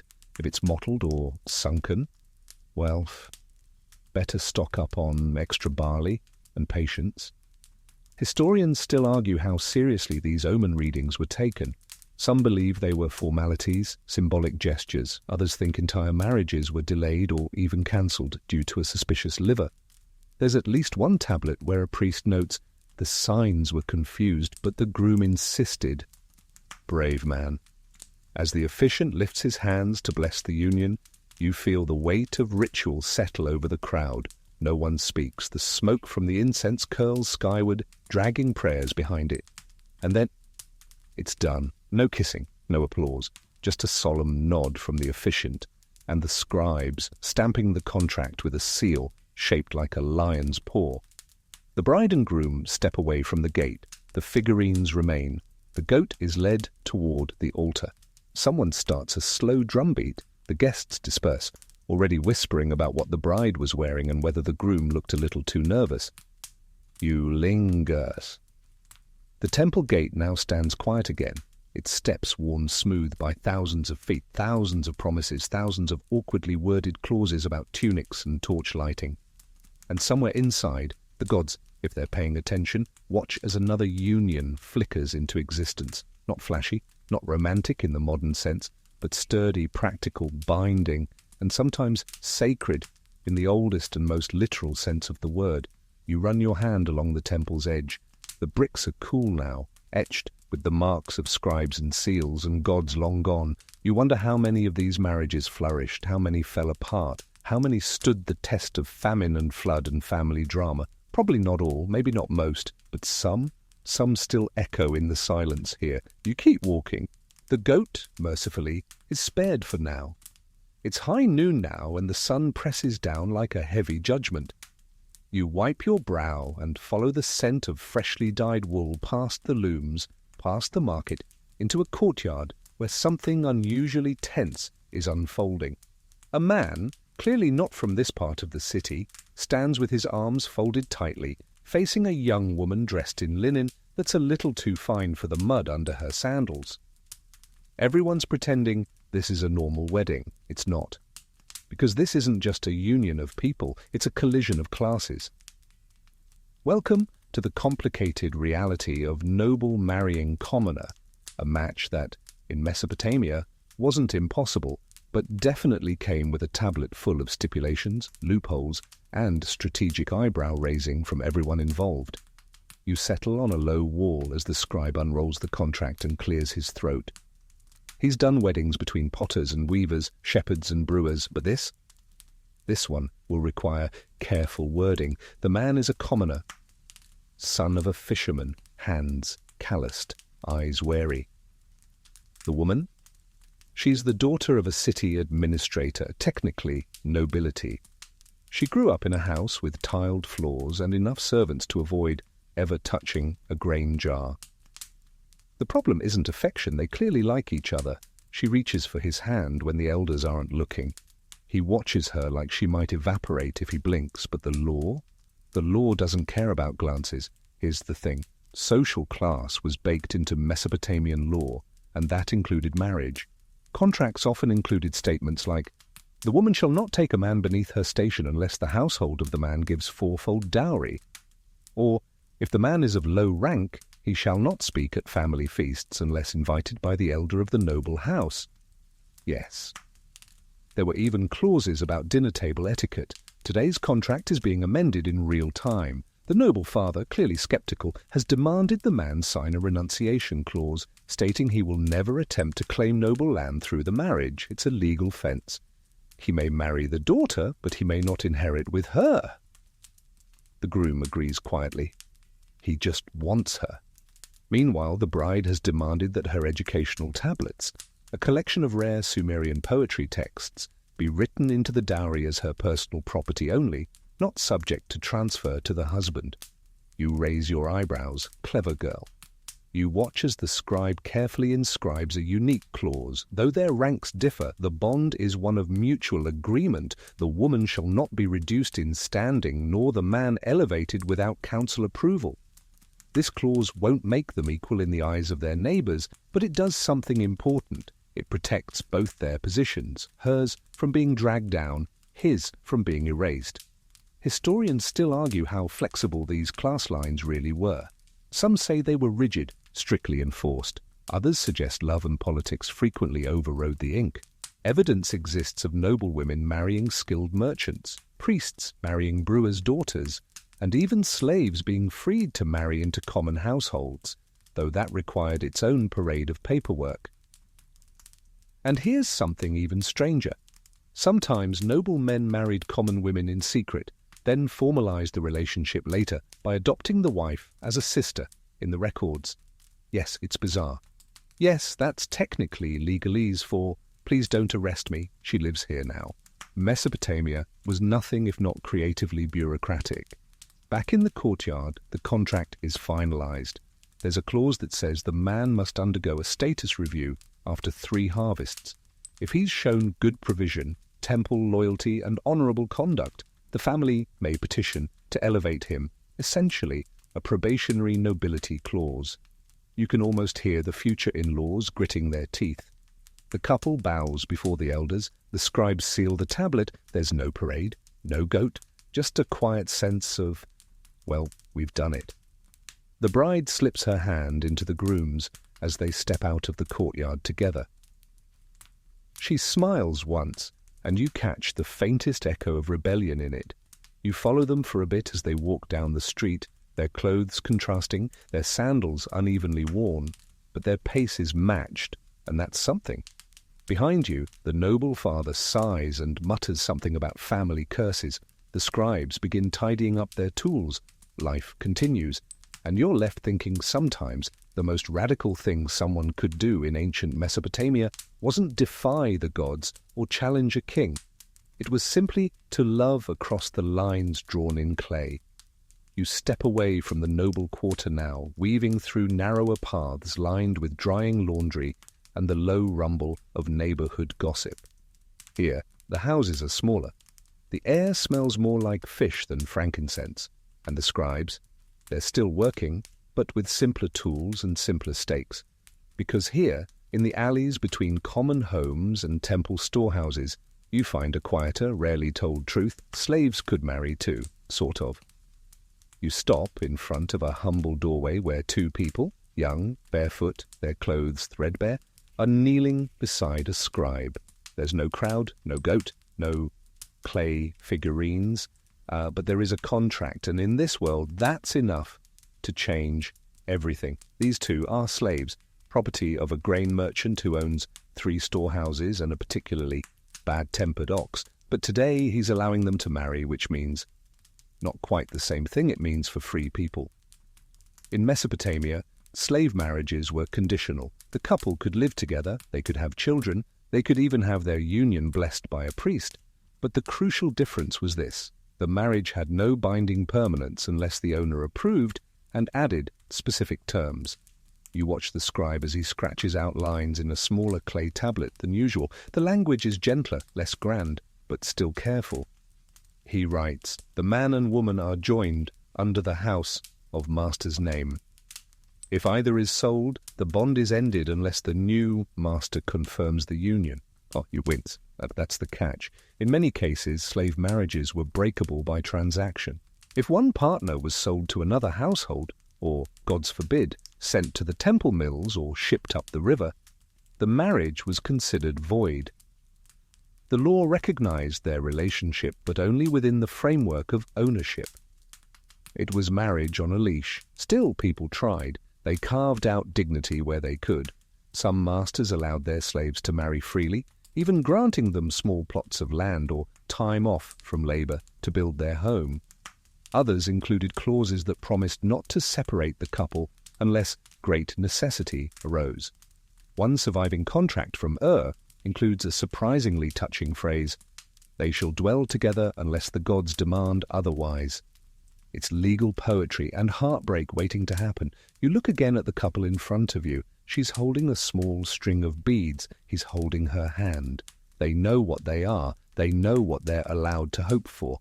And still, they're here, writing it down, making it real, even if it might not last.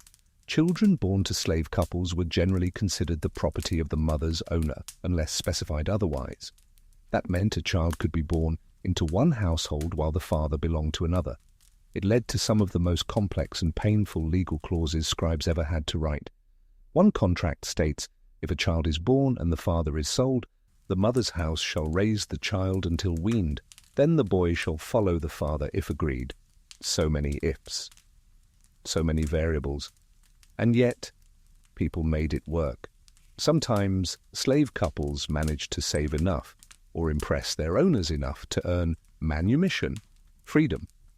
In such cases, the contract could be updated. The marriage would then be re-registered as one between free people given full legal standing. A do-over, but this time with permanence. You think of how rare that must have been, and yet there's at least one recorded case of a slave woman who, after gaining freedom, bought the freedom of her husband using proceeds from her weaving and a very stern clause about the return of 2 goats per missed season of labor. She then rewrote their marriage contract in full, naming herself first of the house. Yes, she promoted herself. You love her already. Historians still argue whether these marriages were socially accepted or quietly ignored. Some say they were tolerated out of necessity. People needed stability, even among the enslaved. Others say slave marriages were mocked or viewed as temporary indulgences. But the fact remains, they wrote them down. They tried to make it real. And sometimes writing something down is the most rebellious act there is. Back in the alley, the scribe finishes the tablet. The couple nods, bow to him, and rise. They won't have a feast. They won't light temple lamps, but they'll return to their corner of the storage house, where they'll share a bowl of lentils, a mat, and whatever scraps of quiet happiness they're allowed. And that tablet, it will sit on a shelf in the overseer's quarters, beside the grain tallies and the tool records. It might never be read again, but it's there. Proof that even those with no land, no goats, no say in their own labor, still dared to make promises. Still believed in something that the law only half acknowledged, but their hearts fully did. By now, the heat of the day has faded. The streets shimmer with twilight, the scent of dust and burnt reeds hanging low as you walk beside a narrow irrigation canal. It's peaceful until you hear shouting. Not the kind of dramatic wailing you'd expect in a courtroom or the temple square, but that fast, furious tone of someone who knows they're about to win an argument they've waited years to have. You stop at a gate just in time to see a woman storming out of a house with one sandal in her hand and the other firmly planted on the dusty road. Her husband trails behind her, holding a clay tablet and begging. He waves it like a flag. She waves her sandal like a weapon. You've arrived at the runaway spouse clause, a detail in many Mesopotamian marriage contracts that dealt with what happened if one partner, almost always the woman, simply walked away. Now this wasn't common, but it was common enough that scribes had to plan for it. Because in a world where marriages were arranged, duties were fixed, and divorce came with major legal fallout, some people didn't wait for the elders, they ran. And then came the legal consequences. You step back as the woman stops just short of the canal. She's shouting now about grain, about broken promises, about a contract clause he clearly forgot to honor. The neighbors are peeking through curtains. A scribe has been called. A goat nearby seems personally offended by the drama. You watch as the man finally blurts out the key line, but the clause says you can't leave without returning the dowry. Ah, there it is. Many Mesopotamian contracts included explicit penalties for abandoning a marriage. If a woman left her husband without cause and without a formal decree from the elders, she could be required to return her dowry in full, sometimes with additional property, like weaving equipment, food stores, or animals. But here's where it gets interesting. Some contracts included a just cause clause, meaning a wife could leave without penalty if certain conditions were met. These usually included neglect. He failed to provide food, shelter, or clothing. Abuse, physical harm, although proof was difficult. Infidelity, yes, even for men, though harder to prove. Violation of contract terms, skipping temple offerings, taking an unauthorized second wife, or, famously, selling her weaving tools.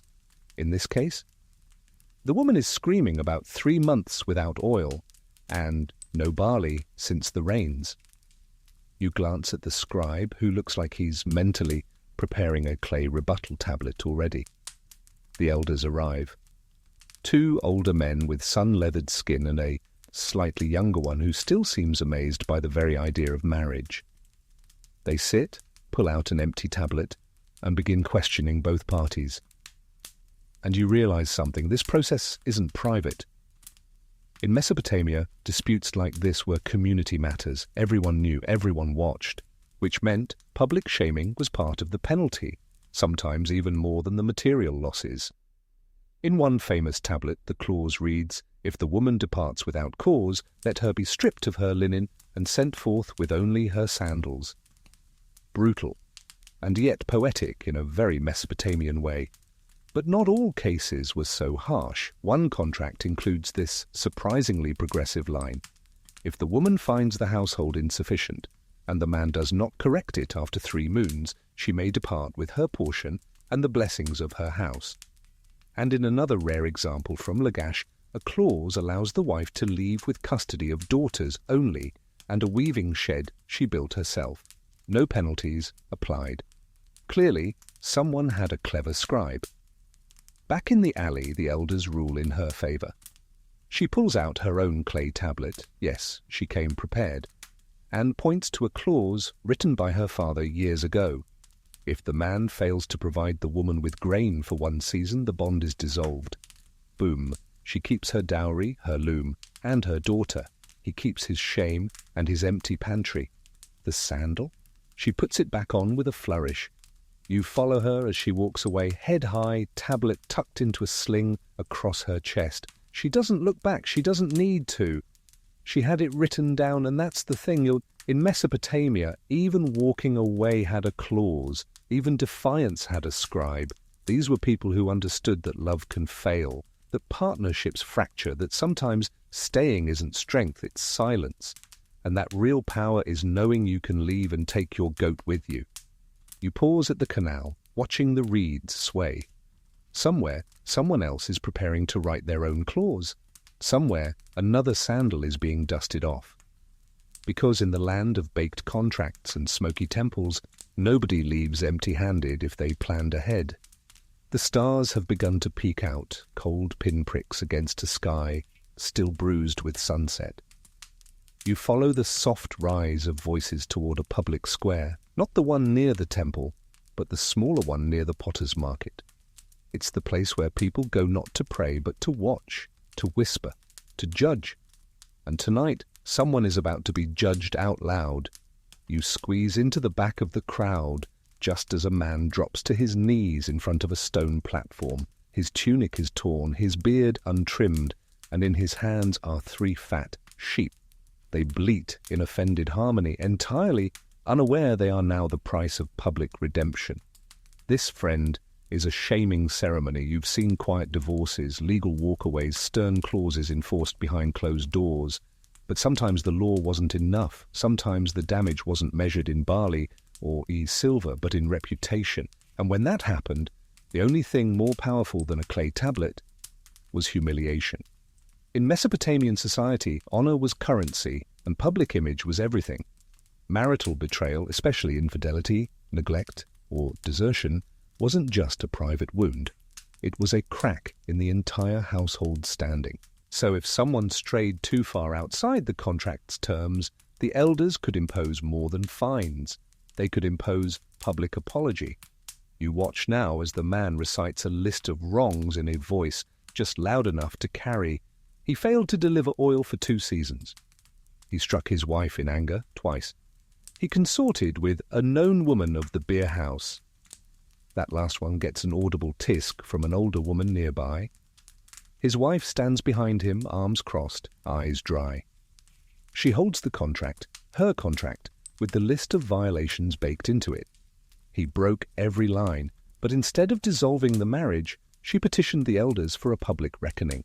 She wanted witnesses. She wanted him seen. It's rare, but not unheard of. Several surviving tablets reference these performative apologies, often phrased like this: "Let the man restore her honor before the gate and before the sheep."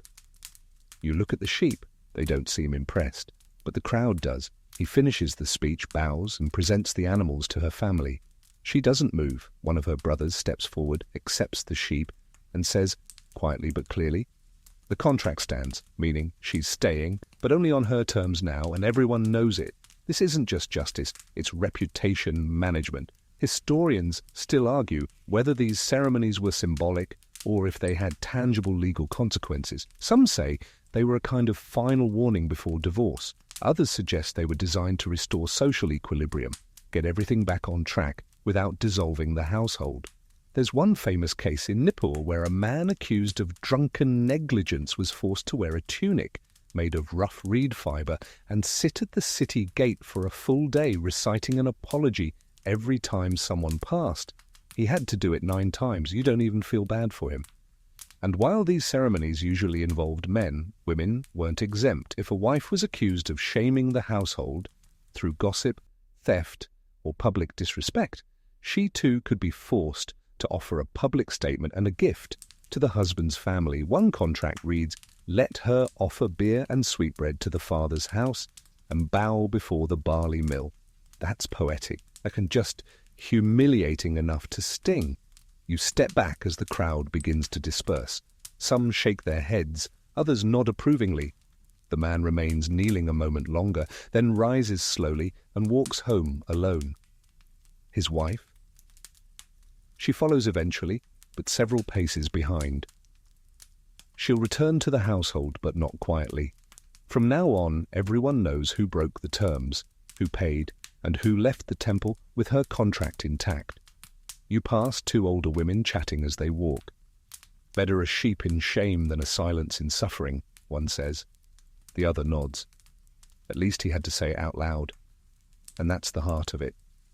In a society built on contracts, honor, and performance, sometimes the law wasn't enough. Sometimes the punishment had to be heard, witnessed, carried like smoke through the city air.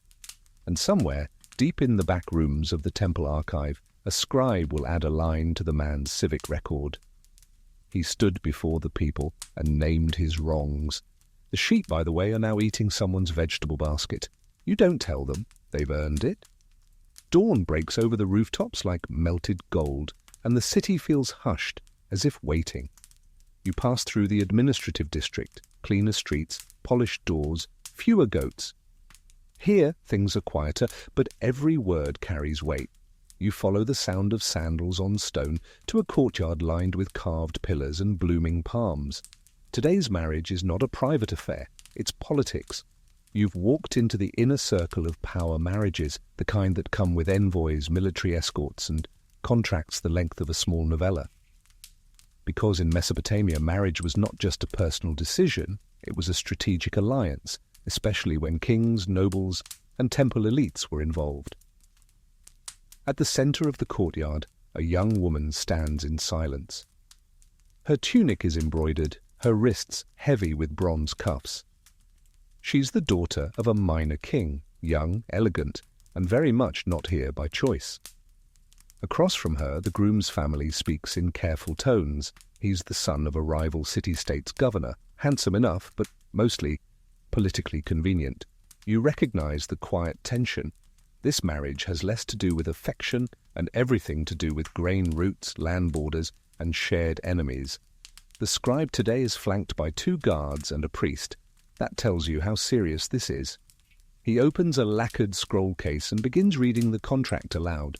Not just the marriage terms, but trade clauses, military promises, and even a line about shared use of a waterway.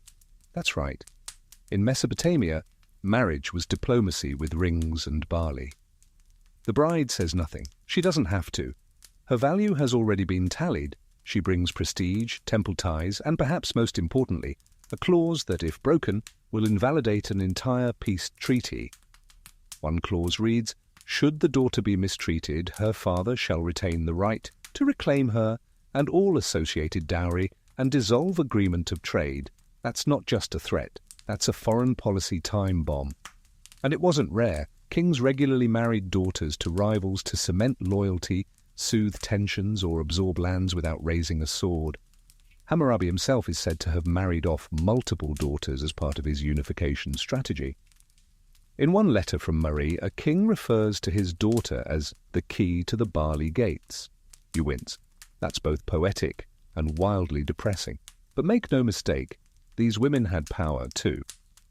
As wives of high-ranking men, they could influence decisions, broker mercy, and control domestic economies.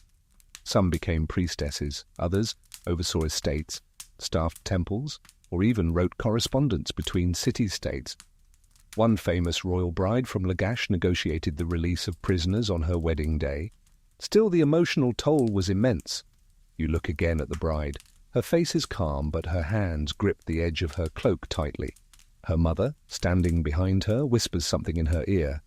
Possibly reassurance, possibly advice about dealing with a man who doesn't speak her dialect.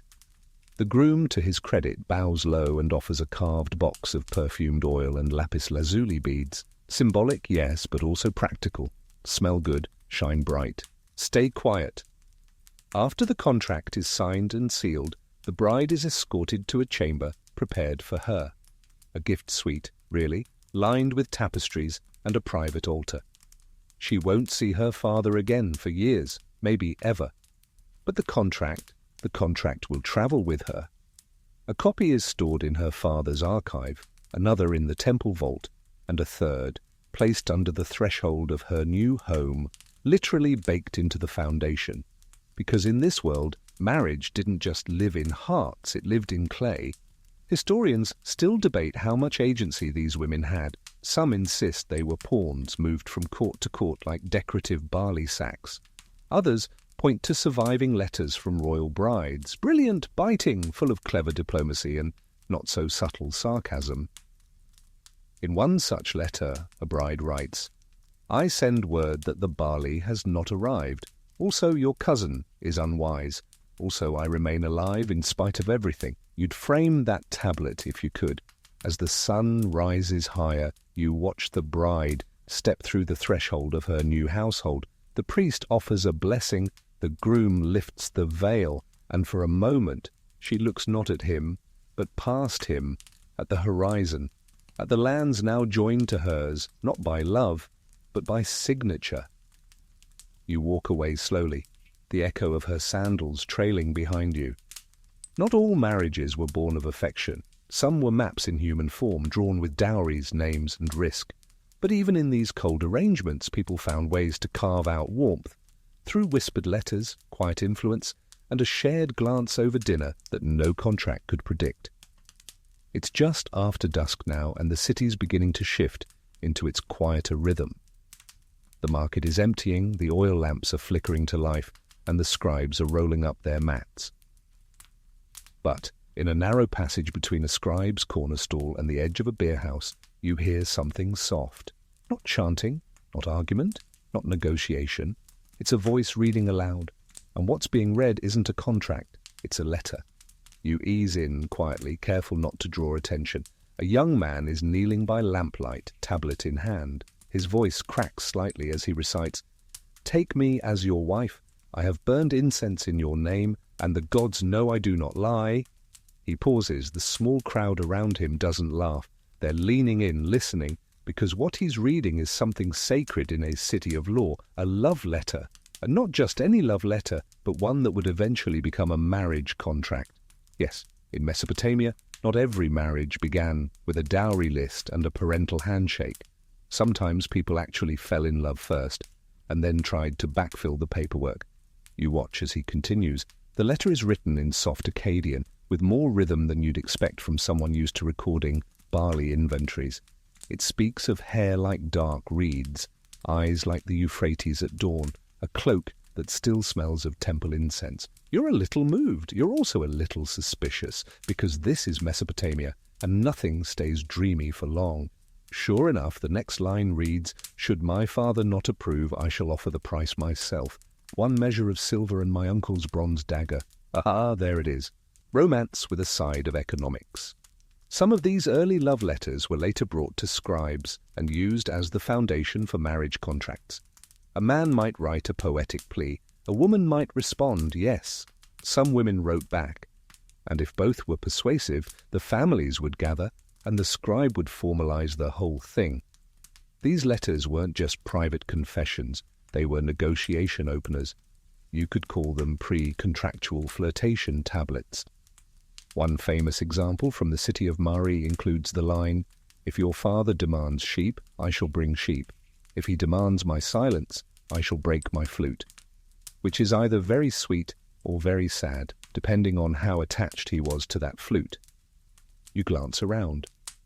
The listeners here are mostly young. They whisper behind their hands.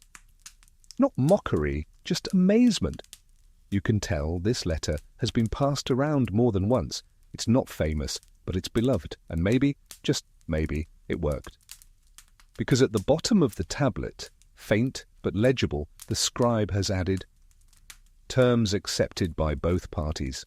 Contract sealed on the second moon." That's right. Someone turned that love letter into a binding agreement. You wonder how the rest of the clause read. Probably something like, 1 tunic per season, 1 child to be raised in her father's house, no more broken flutes without written permission. Historians still argue how often love matches occurred. Some say they were rare and frowned upon. Others believe they were simply less recorded because poetic declarations didn't always survive floods, fires, or administrative disapproval, but enough survived to prove it happened. And sometimes it was the woman who made the first move. One letter reads, "Your mother smiled when I brought water. I think she would not mind. My dowry is not large, but I will bring it myself if your uncle agrees." You imagine a young woman pacing beside a reed basket, rewriting the lines in her head before scratching them into clay, and then bringing it to a friend, and then waiting, maybe for days, maybe for a knock that never came, or maybe for a scribe and a contract and a life. Back at the alley, the boy finishes reading. He rolls the tablet back into its linen sleeve and places it in a reed basket with shocking tenderness. No one claps, no one has to. Someone quietly says, "May she accept it." Someone else replies, "She already did." You leave them there, tucked into the shadows of the city, where love is as real as law, as fragile as clay, and every once in a while, strong enough to become both.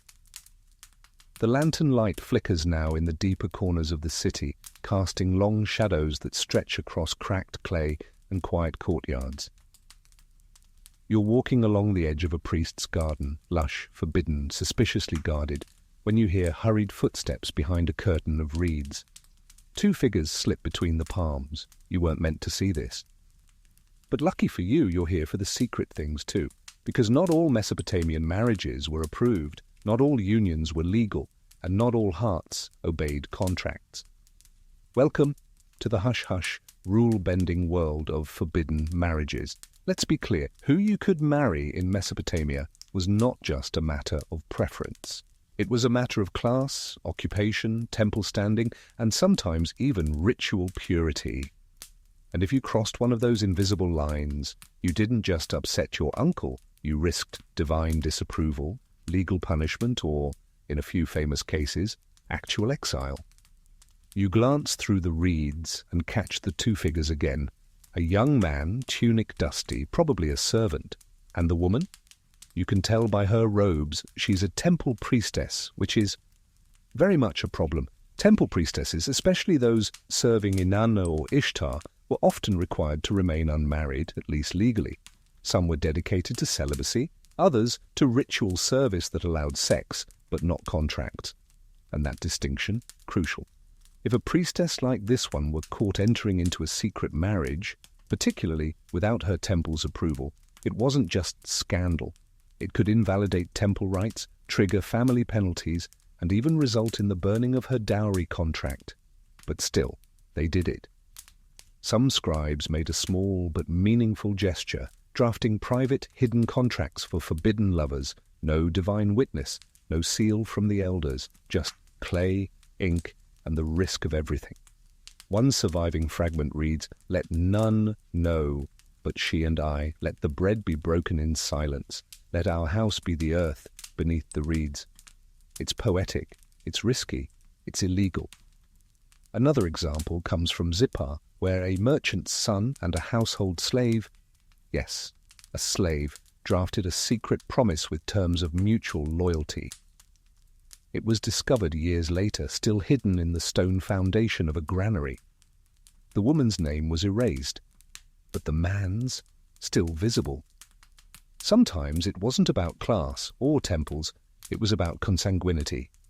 Mesopotamian law forbade marriages between certain family members, particularly siblings, half-siblings, and in some cases even cousins depending on household structure. But in extended family compounds where everyone lived together, records show that lines occasionally blurred. One contract includes the line, "The woman, though born of the mother's sister, shall not be called wife by the son of that house," which sounds like someone had to put that rule down after an incident. You walk along the side of a garden wall and pass a vine-covered bench. It's carved with a familiar motif. Two birds facing away from each other, wings still touching. It's a symbol of love that couldn't fly in the open. Forbidden love. It makes sense that these stories survive not in the public archives, but in poetry, lullabies, and the occasional half-broken tablet smuggled under a floor tile. You think of the couple in the reeds. Maybe their story ends with discovery and separation. Or maybe one of them eventually buys freedom, or leaves the temple, or even drafts a formal contract later when the world allows it. But even if they don't, their bond, brief and unblessed, still existed. And sometimes, even in a civilization obsessed with ink and rule books and fine print, what isn't written is still real.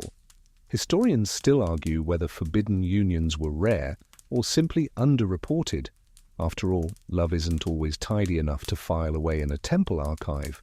But the presence of these small, half-legal promises, hidden, burned, redrafted, tells you everything. You linger a moment longer, listening. In the distance, the sound of sandals fades. The couple has disappeared into the night together for now. No witnesses, no goats, no blessings. But they've written their own story somewhere beneath the moonlight and the palms. And you walk on wondering how many more of these unwritten contracts are out there, pressed between reeds, slipped into clay cracks, folded into memory. Unlawful, unblessed, unbreakable. The moon is climbing now, silver and quiet, casting pale light over the rooftops like a hand smoothing out a crumpled sheet.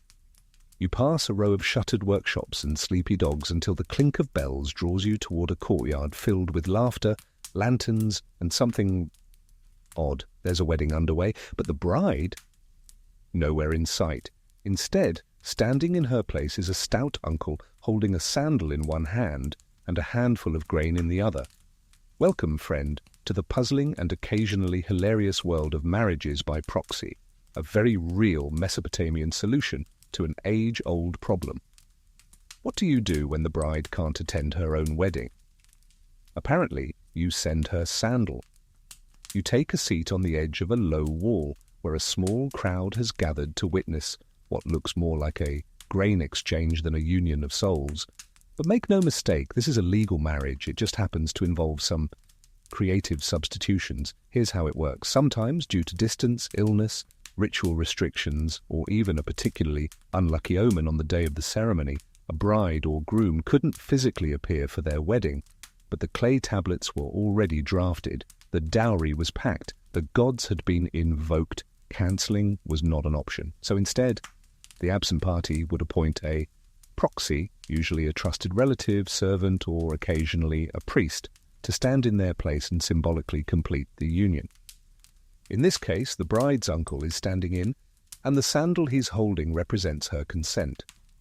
It might seem absurd now, but in ancient Mesopotamia, clothing and personal objects held legal and symbolic weight. A veil, a belt, even a favoured earring could serve as confirmation of identity and intention. The scribe clears his throat and begins to read. The bride, though not present, sends her consent through the bearer. Let the offering of grain and sandal serve as her witness. The groom, looking more bemused than bothered, nods solemnly. He places his hand on the sandal. Yes, this is real. And then accepts the grain, which he pours into a ceremonial basket. The crowd murmurs their approval. A woman nearby whispers, "At least the sandal didn't argue." Historians still debate whether this custom was widespread or just used in exceptional circumstances, but enough tablets survive to confirm its legal validity. Some even include clauses like, "Let the witness carry the token in full view, and let no voice oppose it." In one contract from Lhasa, a bride's veil was carried to the groom by two servants, one of whom recited her words aloud from a clay tablet. The marriage was recorded, sealed, and confirmed, without the bride ever stepping foot in the room. And what about the groom being absent? Yes, that happened too. A groom might be travelling on business, stationed at a military post, or otherwise delayed. In these cases, a stand-in would perform the ritual and sign the contract on his behalf. Sometimes the proxy even symbolically accepted the bride's dowry to be delivered to the groom later. But here's where things get interesting. The contract often included a confirmation clause, stating that upon reunion, the absent party must publicly affirm the marriage, usually with a second, much simpler ceremony. If they didn't, the marriage could be declared void and the dowry returned. One cheeky example includes the line, "If the groom does not appear within 7 moons, let the sandal be returned and the grain be eaten." That's legally binding and also deeply satisfying. You glance back at the ceremony just as the uncle carefully sets the sandal in a jar and covers it with a cloth. The contract is signed, the scribes seal it, someone hands the groom a bowl of dates. The whole thing took less than half an hour. No drama, no divine lightning bolts, just clay, grain, a sandal, and a crowd that's already wandering off to the beer house. You follow, thinking about how flexible ancient people were with rules, so long as someone wrote them down first. Proxy marriages weren't about trickery, they were about continuity. Contracts had to be fulfilled, names had to be joined, dowries had to land in the right households. And if a sandal had to take a walk in your place, so be it. Because in a city where scribes ruled, gods judged, and neighbours gossiped, sometimes the greatest declaration of love wasn't a kiss, but a quiet nod, a bag of grain, and a shoe held high beneath the moonlight. You're walking just before dawn now, the sky still dark but tinged with a thin promise of light. The streets are empty, hushed, as if the city itself is holding its breath. But inside a quiet home, near the edge of the scribal quarter, a single oil lamp flickers beside a table. A woman sits alone, a clay tablet in her lap. She's reading it slowly, silently mouthing the words as her fingers trace the lines, not of love or dowry or inheritance, but something stranger, something darker, because this contract ends with a curse. Yes, a curse. You've stumbled into one of Mesopotamia's lesser-known marriage traditions, the malediction clause, a closing line added to certain contracts, particularly in wealthier or more paranoid families, meant to invoke divine punishment upon anyone who violated the terms of the union. You peer over the woman's shoulder as she reaches the final line. Should either party betray the bond, may Nergal strike their limbs with rot, and may Ereshkigal withhold their name from the underworld. It's not metaphor. In a civilization where gods were everywhere, in the sky, the grain, the household broom, adding a curse wasn't just theatrical, it was insurance. These curses, often beautifully phrased and brutally vivid, were meant to protect the agreement from willful betrayal, to scare off future infidelity, theft, abandonment, or just plain disrespect. Some were short and specific. Others were long, florid, and deeply disturbing. One contract reads, "If the man lifts his hand in violence, may his fields dry, and his name be forgotten in the mouths of his sons." Another warns, "If the woman hides the dowry or deceives the house, may her womb harden and her bread sour forever." You try not to shiver. These weren't empty threats, they were believed, and they were binding. A scribe, neutral, solemn, and probably deeply uncomfortable, would be tasked with drafting and reciting the curse in front of both families. The witnesses would nod gravely. The priest might sprinkle ash or water over the tablet. Sometimes a small offering would be burned to seal the curse. It wasn't just legal, it was cosmic. And yet, the curses weren't all gloom. Some took on an almost poetic rhythm, as if the scribe couldn't help but flex a little literary muscle while threatening divine doom. One famous malediction ends with, "Let his reed pen split, his grain rot in the storehouse, and his sandals wear thin on the long road of regret." You love that one. You almost want to carve it on a doormat. Of course, not all marriages had curse clauses. They were most often found in unions involving large property transfers, sensitive political ties, or complex inheritance lines. In short, when there was a lot to lose. Occasionally, the curse was symbolic only, a nod to the gods without teeth. But some contracts were submitted to temples specifically for divine recording. A priest would place a copy under a statue, invoking the deity as permanent witness. Historians still argue about the origins of these clauses. Were they borrowed from older religious curses? Did they evolve from oral traditions? Were they written more to impress neighbors than to frighten spouses? Either way, they served a purpose. You look again at the woman reading her contract by the light of dawn. She's alone now, widowed perhaps, or left behind. But she's reading that clause not for fear, but for comfort, because the promise is still there. The words remain, etched in clay and smoke. "If I am wronged, let the gods remember. It's not revenge, it's record-keeping, sacred accountability." And you wonder how many contracts ended this way, signed in love, sealed in law, and finished with a curse to guard what could never be guaranteed: good behavior, honest hearts, or a future free of betrayal. You rise and walk on, passing shuttered homes, silent tablets tucked into drawers, curses nestled like quiet guardians at the bottom of old boxes. The gods may have been distant, the laws may have faltered, but the words remained, and sometimes they whispered, "Break this and the stars will notice." The city begins to stir. You hear it first in the distant bray of a donkey, then in the shuffle of sandals over dust, then in the low murmur of traders setting up their stalls. But you've slipped into a quieter courtyard behind the temple of Ninlil, where a small group of older men and women are hunched over tablets, grumbling, not about taxes, not about grandsons, but about what happens when a marriage doesn't happen. Today's lesson, broken engagements, Mesopotamian style. You thought modern breakups were messy? Wait until someone tries to walk out of a betrothal that already has a contract, a down payment, and a goat involved. Because here's the thing, a Mesopotamian marriage didn't start on the wedding day. It started the moment a contract was signed. And that contract? It wasn't always between lovers. Often it was arranged by families long before the couple even met. Sometimes even in childhood. Yes, Childhood.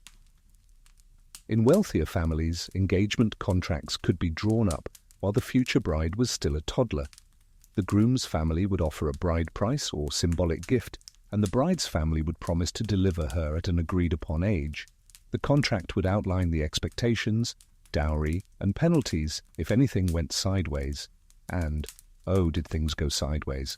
One well-preserved contract from Sippar includes the clause, if the girl dies before the appointed time, the bride price shall be returned with interest, which honestly feels a little cold. But the real drama came when someone tried to break the deal. You peer over the shoulder of one of the grumbling elders. He's rereading a dispute tablet aloud, squinting at the cuneiform like it's personally offended him. The case? The groom's family backed out after 3 years, claiming a bad omen. The bride's father refused to return the bride price. A scribe was called. The dispute went all the way to a local judge. The verdict? The bride's family kept half the price, compensation for lost marriage prospects. Because once a girl had been publicly engaged, even without a wedding, her social value in the marriage market changed. She was seen as spoken for, possibly even tainted by a failed engagement, especially if the reasons weren't clear. Families protected themselves with penalties. Some contracts included language like, should the groom withdraw without cause, let him forfeit double the bride price and return the gifts. You love how specific Mesopotamians were about the gifts. Clay tablets describe returned veils, pots, sandals, and in one delightful case, a gifted piglet, returned in fair condition, which raises many questions. And let's not forget the bride's side. If a bride's family cancelled the agreement, whether due to a better offer, a change of heart, or a sudden illness, they could face steep fines. One tablet records, because the bride was given to another, her father shall return the groom's offering and provide 1 ox for his loss. Yes, an ox for heartbreak. Finally, a price on emotional damage. You move deeper into the courtyard, where another elder is shaking his head over a more scandalous case. Here, the couple eloped before the formal ceremony, and the families sued each other simultaneously. The judge ruled that both contracts were void, both families dishonored, and the couple was to be relocated to a cousin's farm until tempers cool. Historians still debate whether broken engagements were more common among the elite, where contracts were more formal, or among lower classes, where arrangements were looser and based on word of mouth. Either way, the evidence is clear. Betrothals were binding, and breaking them had consequences, sometimes emotional, often financial, but occasionally just plain odd. One surviving document from Nippur describes a groom who withdrew due to dreams of serpents, and the bride's family sued, not for money, but for 3 jars of sesame oil and a public apology, which he gave in the market. Holding the jars, justice served. You step back into the early morning air. The sun's just rising now, golden and warm, and somewhere a wedding song starts to echo faintly through the streets. You wonder how many of those brides had to dodge bad omens, broken promises, or bargain-hunting in-laws before reaching the altar. Because in Mesopotamia, the ceremony wasn't the beginning, it was the reward, the endgame of months, even years, of negotiation, waiting, and the constant risk that someone, somewhere, might say, "We've changed our minds." And in a world ruled by clay and ink, that simple sentence could carry the weight of oxen, sandals, piglets, and shame. You're drifting now through a quieter corner of the city, where the clay walls are lower and the streets narrower, wrapped in silence, but for the low hum of bees and the occasional cough of an old man sweeping his doorstep.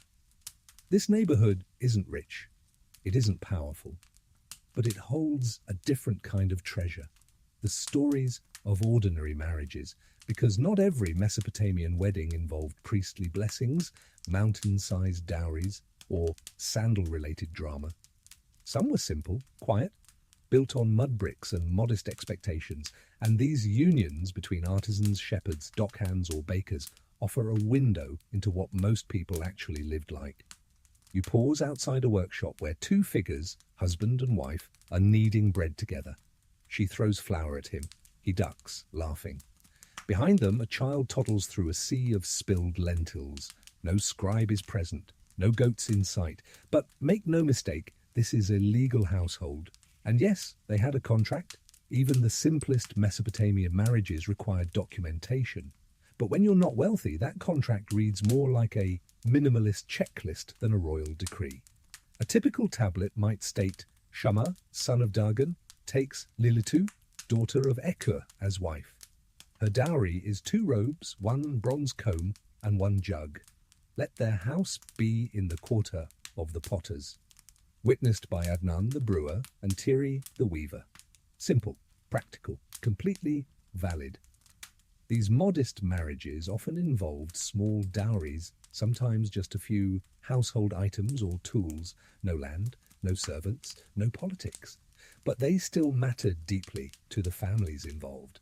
A clay comb might be just as symbolic as a silver bracelet, especially if it had belonged to the bride's mother. One charming contract includes, the ladle shall pass to the bride, let none contest it. You feel like that line deserves to be embroidered on a pillow. The grooms in these unions were usually tradesmen or farmers. The brides often came from the same class, and sometimes from the same extended compound, meaning they grew up playing near each other before anyone mentioned the word contract. It wasn't always romantic, but it wasn't heartless either.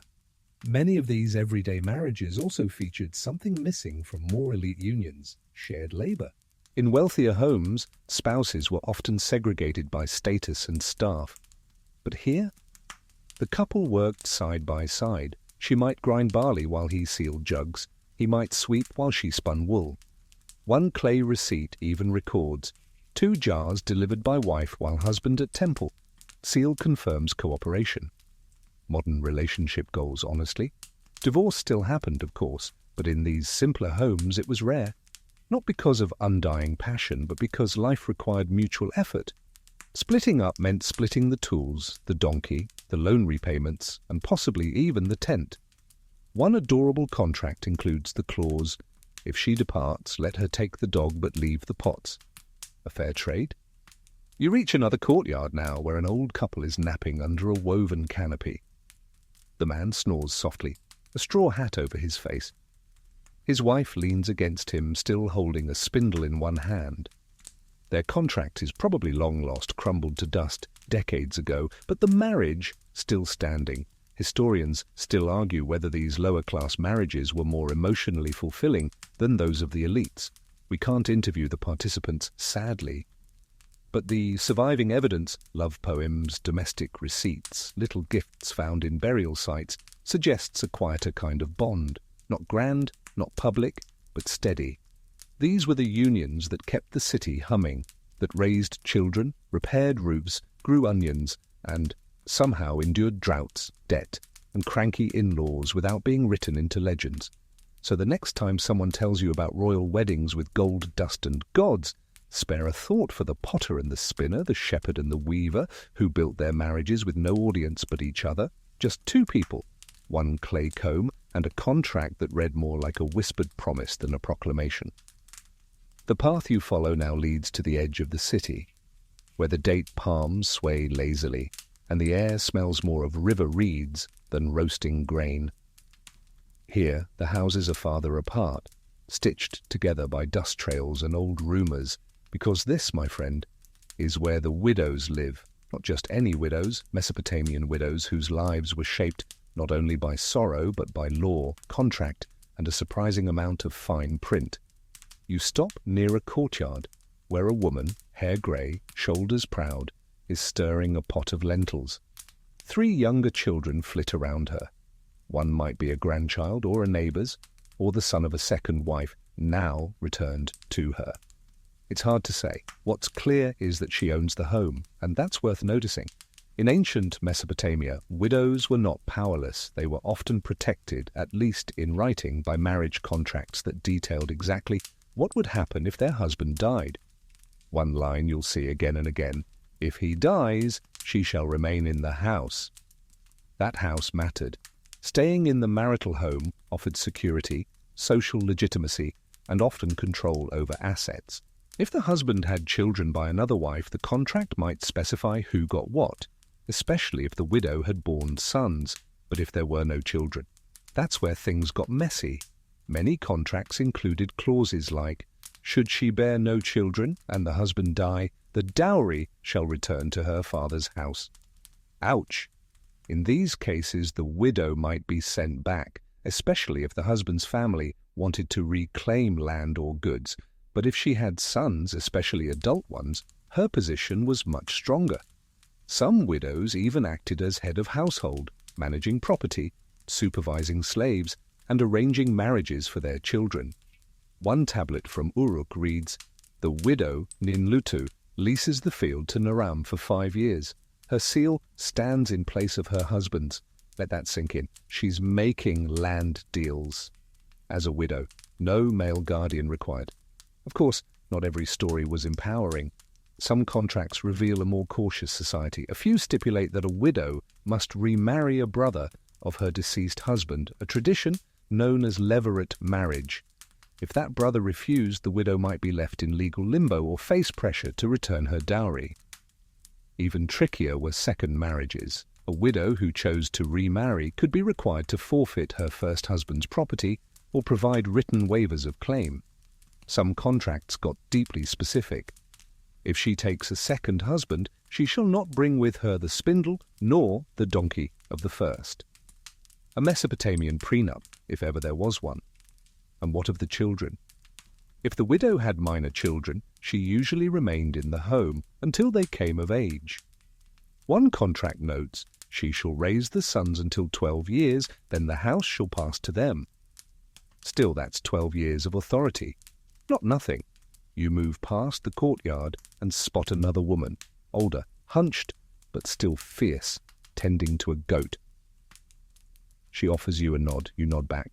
Behind her is a shelf of tablets wrapped in linen, likely household records, property receipts, and perhaps, just perhaps, the marriage contract that once shaped her fate. A tablet she could hold up in court if anyone tried to push her out or deny her claims. Historians still argue whether these protections were consistently upheld. Some evidence suggests widows could be vulnerable, especially without sons or powerful allies. But others show surprising autonomy, especially in urban centres, where contracts carried weight. And yes, sometimes widows used that power. One surviving letter, written in a clipped, irritated tone, reads, "The widow refuses to release the grain stores. She says the terms are hers. She has locked the gate." A legend. You smile, imagining her, arms crossed, tablet in hand, daring anyone to disagree. Because in a world ruled by gods and grain, the pen, well, stylus, was still mighty. And for a widow who understood her contract, that stylus could defend a house, a garden, a herd of sheep, and even her own name. She may not be draped in gold, she may not be sung about, but she holds something stronger, legal memory, the quiet knowledge that once someone wrote her worth in clay, and no one, not even time, can erase it. You're further from the city now, the breeze cooler, the air tinged with dust and the earthy perfume of reeds. In the distance, the Tigris glimmers like a spilled ribbon of sky. And just beyond the next bend, tucked beneath the shade of sycamore figs, sits a village scribe, cross-legged, sunburned, and deeply exasperated. Why? Because today he's being asked to draft something especially frustrating, a marriage contract. For people who aren't sure if they're married, yes. Welcome to the wild legal realm of concubines, handmaidens, surrogate wives, and every other relationship that wasn't quite a marriage, but also very much wasn't not one either. Because while Mesopotamian law loved its contracts neat and tidy, life rarely cooperated. Let's start with concubines. These women weren't full wives, but neither were they casual flings. Often a man would take a concubine in addition to his primary wife, sometimes by choice, sometimes by necessity, especially if the wife was childless. And yes, concubines had contracts too, not always as elaborate, but still legally binding. One surviving text reads, Shubatu, servant of Enlil, enters the house of Puzur to bear him sons. She shall have one room and a tunic each year. The children shall be his. That's a relationship. That's structure. That's quite possibly awkward. You step past the scribe's hut and find a courtyard where two women, wife and concubine, are hanging linens side by side. They chat idly, but their eyes don't quite meet. Because make no mistake, these arrangements were fraught. While primary wives had more legal power, especially regarding dowry and inheritance, concubines could still bear legitimate heirs, manage households, and in some cases gain elevation to full wife status. In fact, some contracts included this clause: if the concubine bears 3 sons and the wife none, she shall be raised to equal standing. Now that's a promotion. But it wasn't always so official. Sometimes relationships fell into grey zones. A man might live with a woman for years, raise children with her, and never formalize the union. The reasons varied: social class, financial limits, or even prior entanglements. You pass a tablet half buried in soil. Its text is barely legible, but you catch the key line. She came to him in the time of famine. No gifts were given, but she bore him 2 sons. No contract, no ceremony, but real children, real consequences. And if that man died, the legal headaches began, because without a formal contract, the woman's claim to property, housing, or even custody of her own children could be challenged. That's where witnesses became crucial. Neighbors, friends, even vendors who could attest to the cohabitation and shared labor. Some scribes even wrote after-the-fact statements. Though no tablet exists, all know she was his woman, and she nursed him through the pestilence. A love story. A legal loophole. Let's not forget the surrogate wives, usually handmaidens, who bore children on behalf of an infertile wife. This practice was common enough that it shows up in multiple legal codes, including one famous clause from the laws of Hammurabi. If a man's wife gives him her handmaiden for children, the children shall be counted as hers. But here's where it gets tricky. If the handmaiden started acting like she was more than just a vessel, tensions soared. One law reads, if the slave woman claims equality with the wife, she shall be punished and returned to bondage. Yikes. Respect the hierarchy, apparently. Historians still argue over just how common these hybrid relationships were. Some believe they were widespread, especially among middle-class households. Others think they were rare and carefully regulated. But one thing's certain, the lines were blurry, and where lines blur, the scribe must suffer. You return to that weary tablet writer now. He's scratching a reed against clay, muttering curses under his breath as a nervous husband dictates both names, all the children, and several goats that may or may not be jointly owned. Because in a society that loved law but lived with chaos, marriage came in many shapes, some proud and public, others whispered, improvised, and pieced together like broken pottery. You picture all the unnamed women, concubines, helpers, lovers, whose hands raised children and stirred pots, whose names might not be carved in stone, but who shaped families just the same. The scribe sighs and hands over the finished tablet. It's not poetry, but it's recognition. And sometimes that's enough. The light softens now, melting into amber. Somewhere behind you, temple bells toll, their sound low and far off, like memory humming through stone. You walk slower. The streets are emptier. And for once, there's no destination, just you, the dust, and the last strange layers of ancient Mesopotamian marriage, because for all we've seen, priest-blessed unions, bride prices, dowries, furious ex-fiancés, there's still one corner left to visit. The marriages that never existed, but were recorded anyway. You duck into a quiet archive near the river, where clay tablets lie stacked like forgotten bones. A scribe sits alone, cataloguing old legal records. He waves you in and slides one tablet forward, its surface cracked, but readable. It's a marriage contract, except something's off. The bride's name? Missing. The dowry? To be discussed. The groom's signature. Forged. You've entered the shadowy world of marriage fraud. Yes, even in ancient Mesopotamia, people tried to game the system. Sometimes a family might forge a contract to claim rights to land or inheritance, retroactively proving that a daughter had been married into a more powerful clan. Other times, a man might present a false marriage record to avoid taxes or secure property. One document from Sippar includes a legal challenge. This marriage tablet is not known to the woman. She denies having entered his house. Translation: he made it up. And yet, sometimes these fake contracts worked, especially if witnesses could be bribed or coerced. Clay was durable, but truth, not always. On the other side of the spectrum, there were ghost marriages, contracts made to unite two people posthumously, rare but real.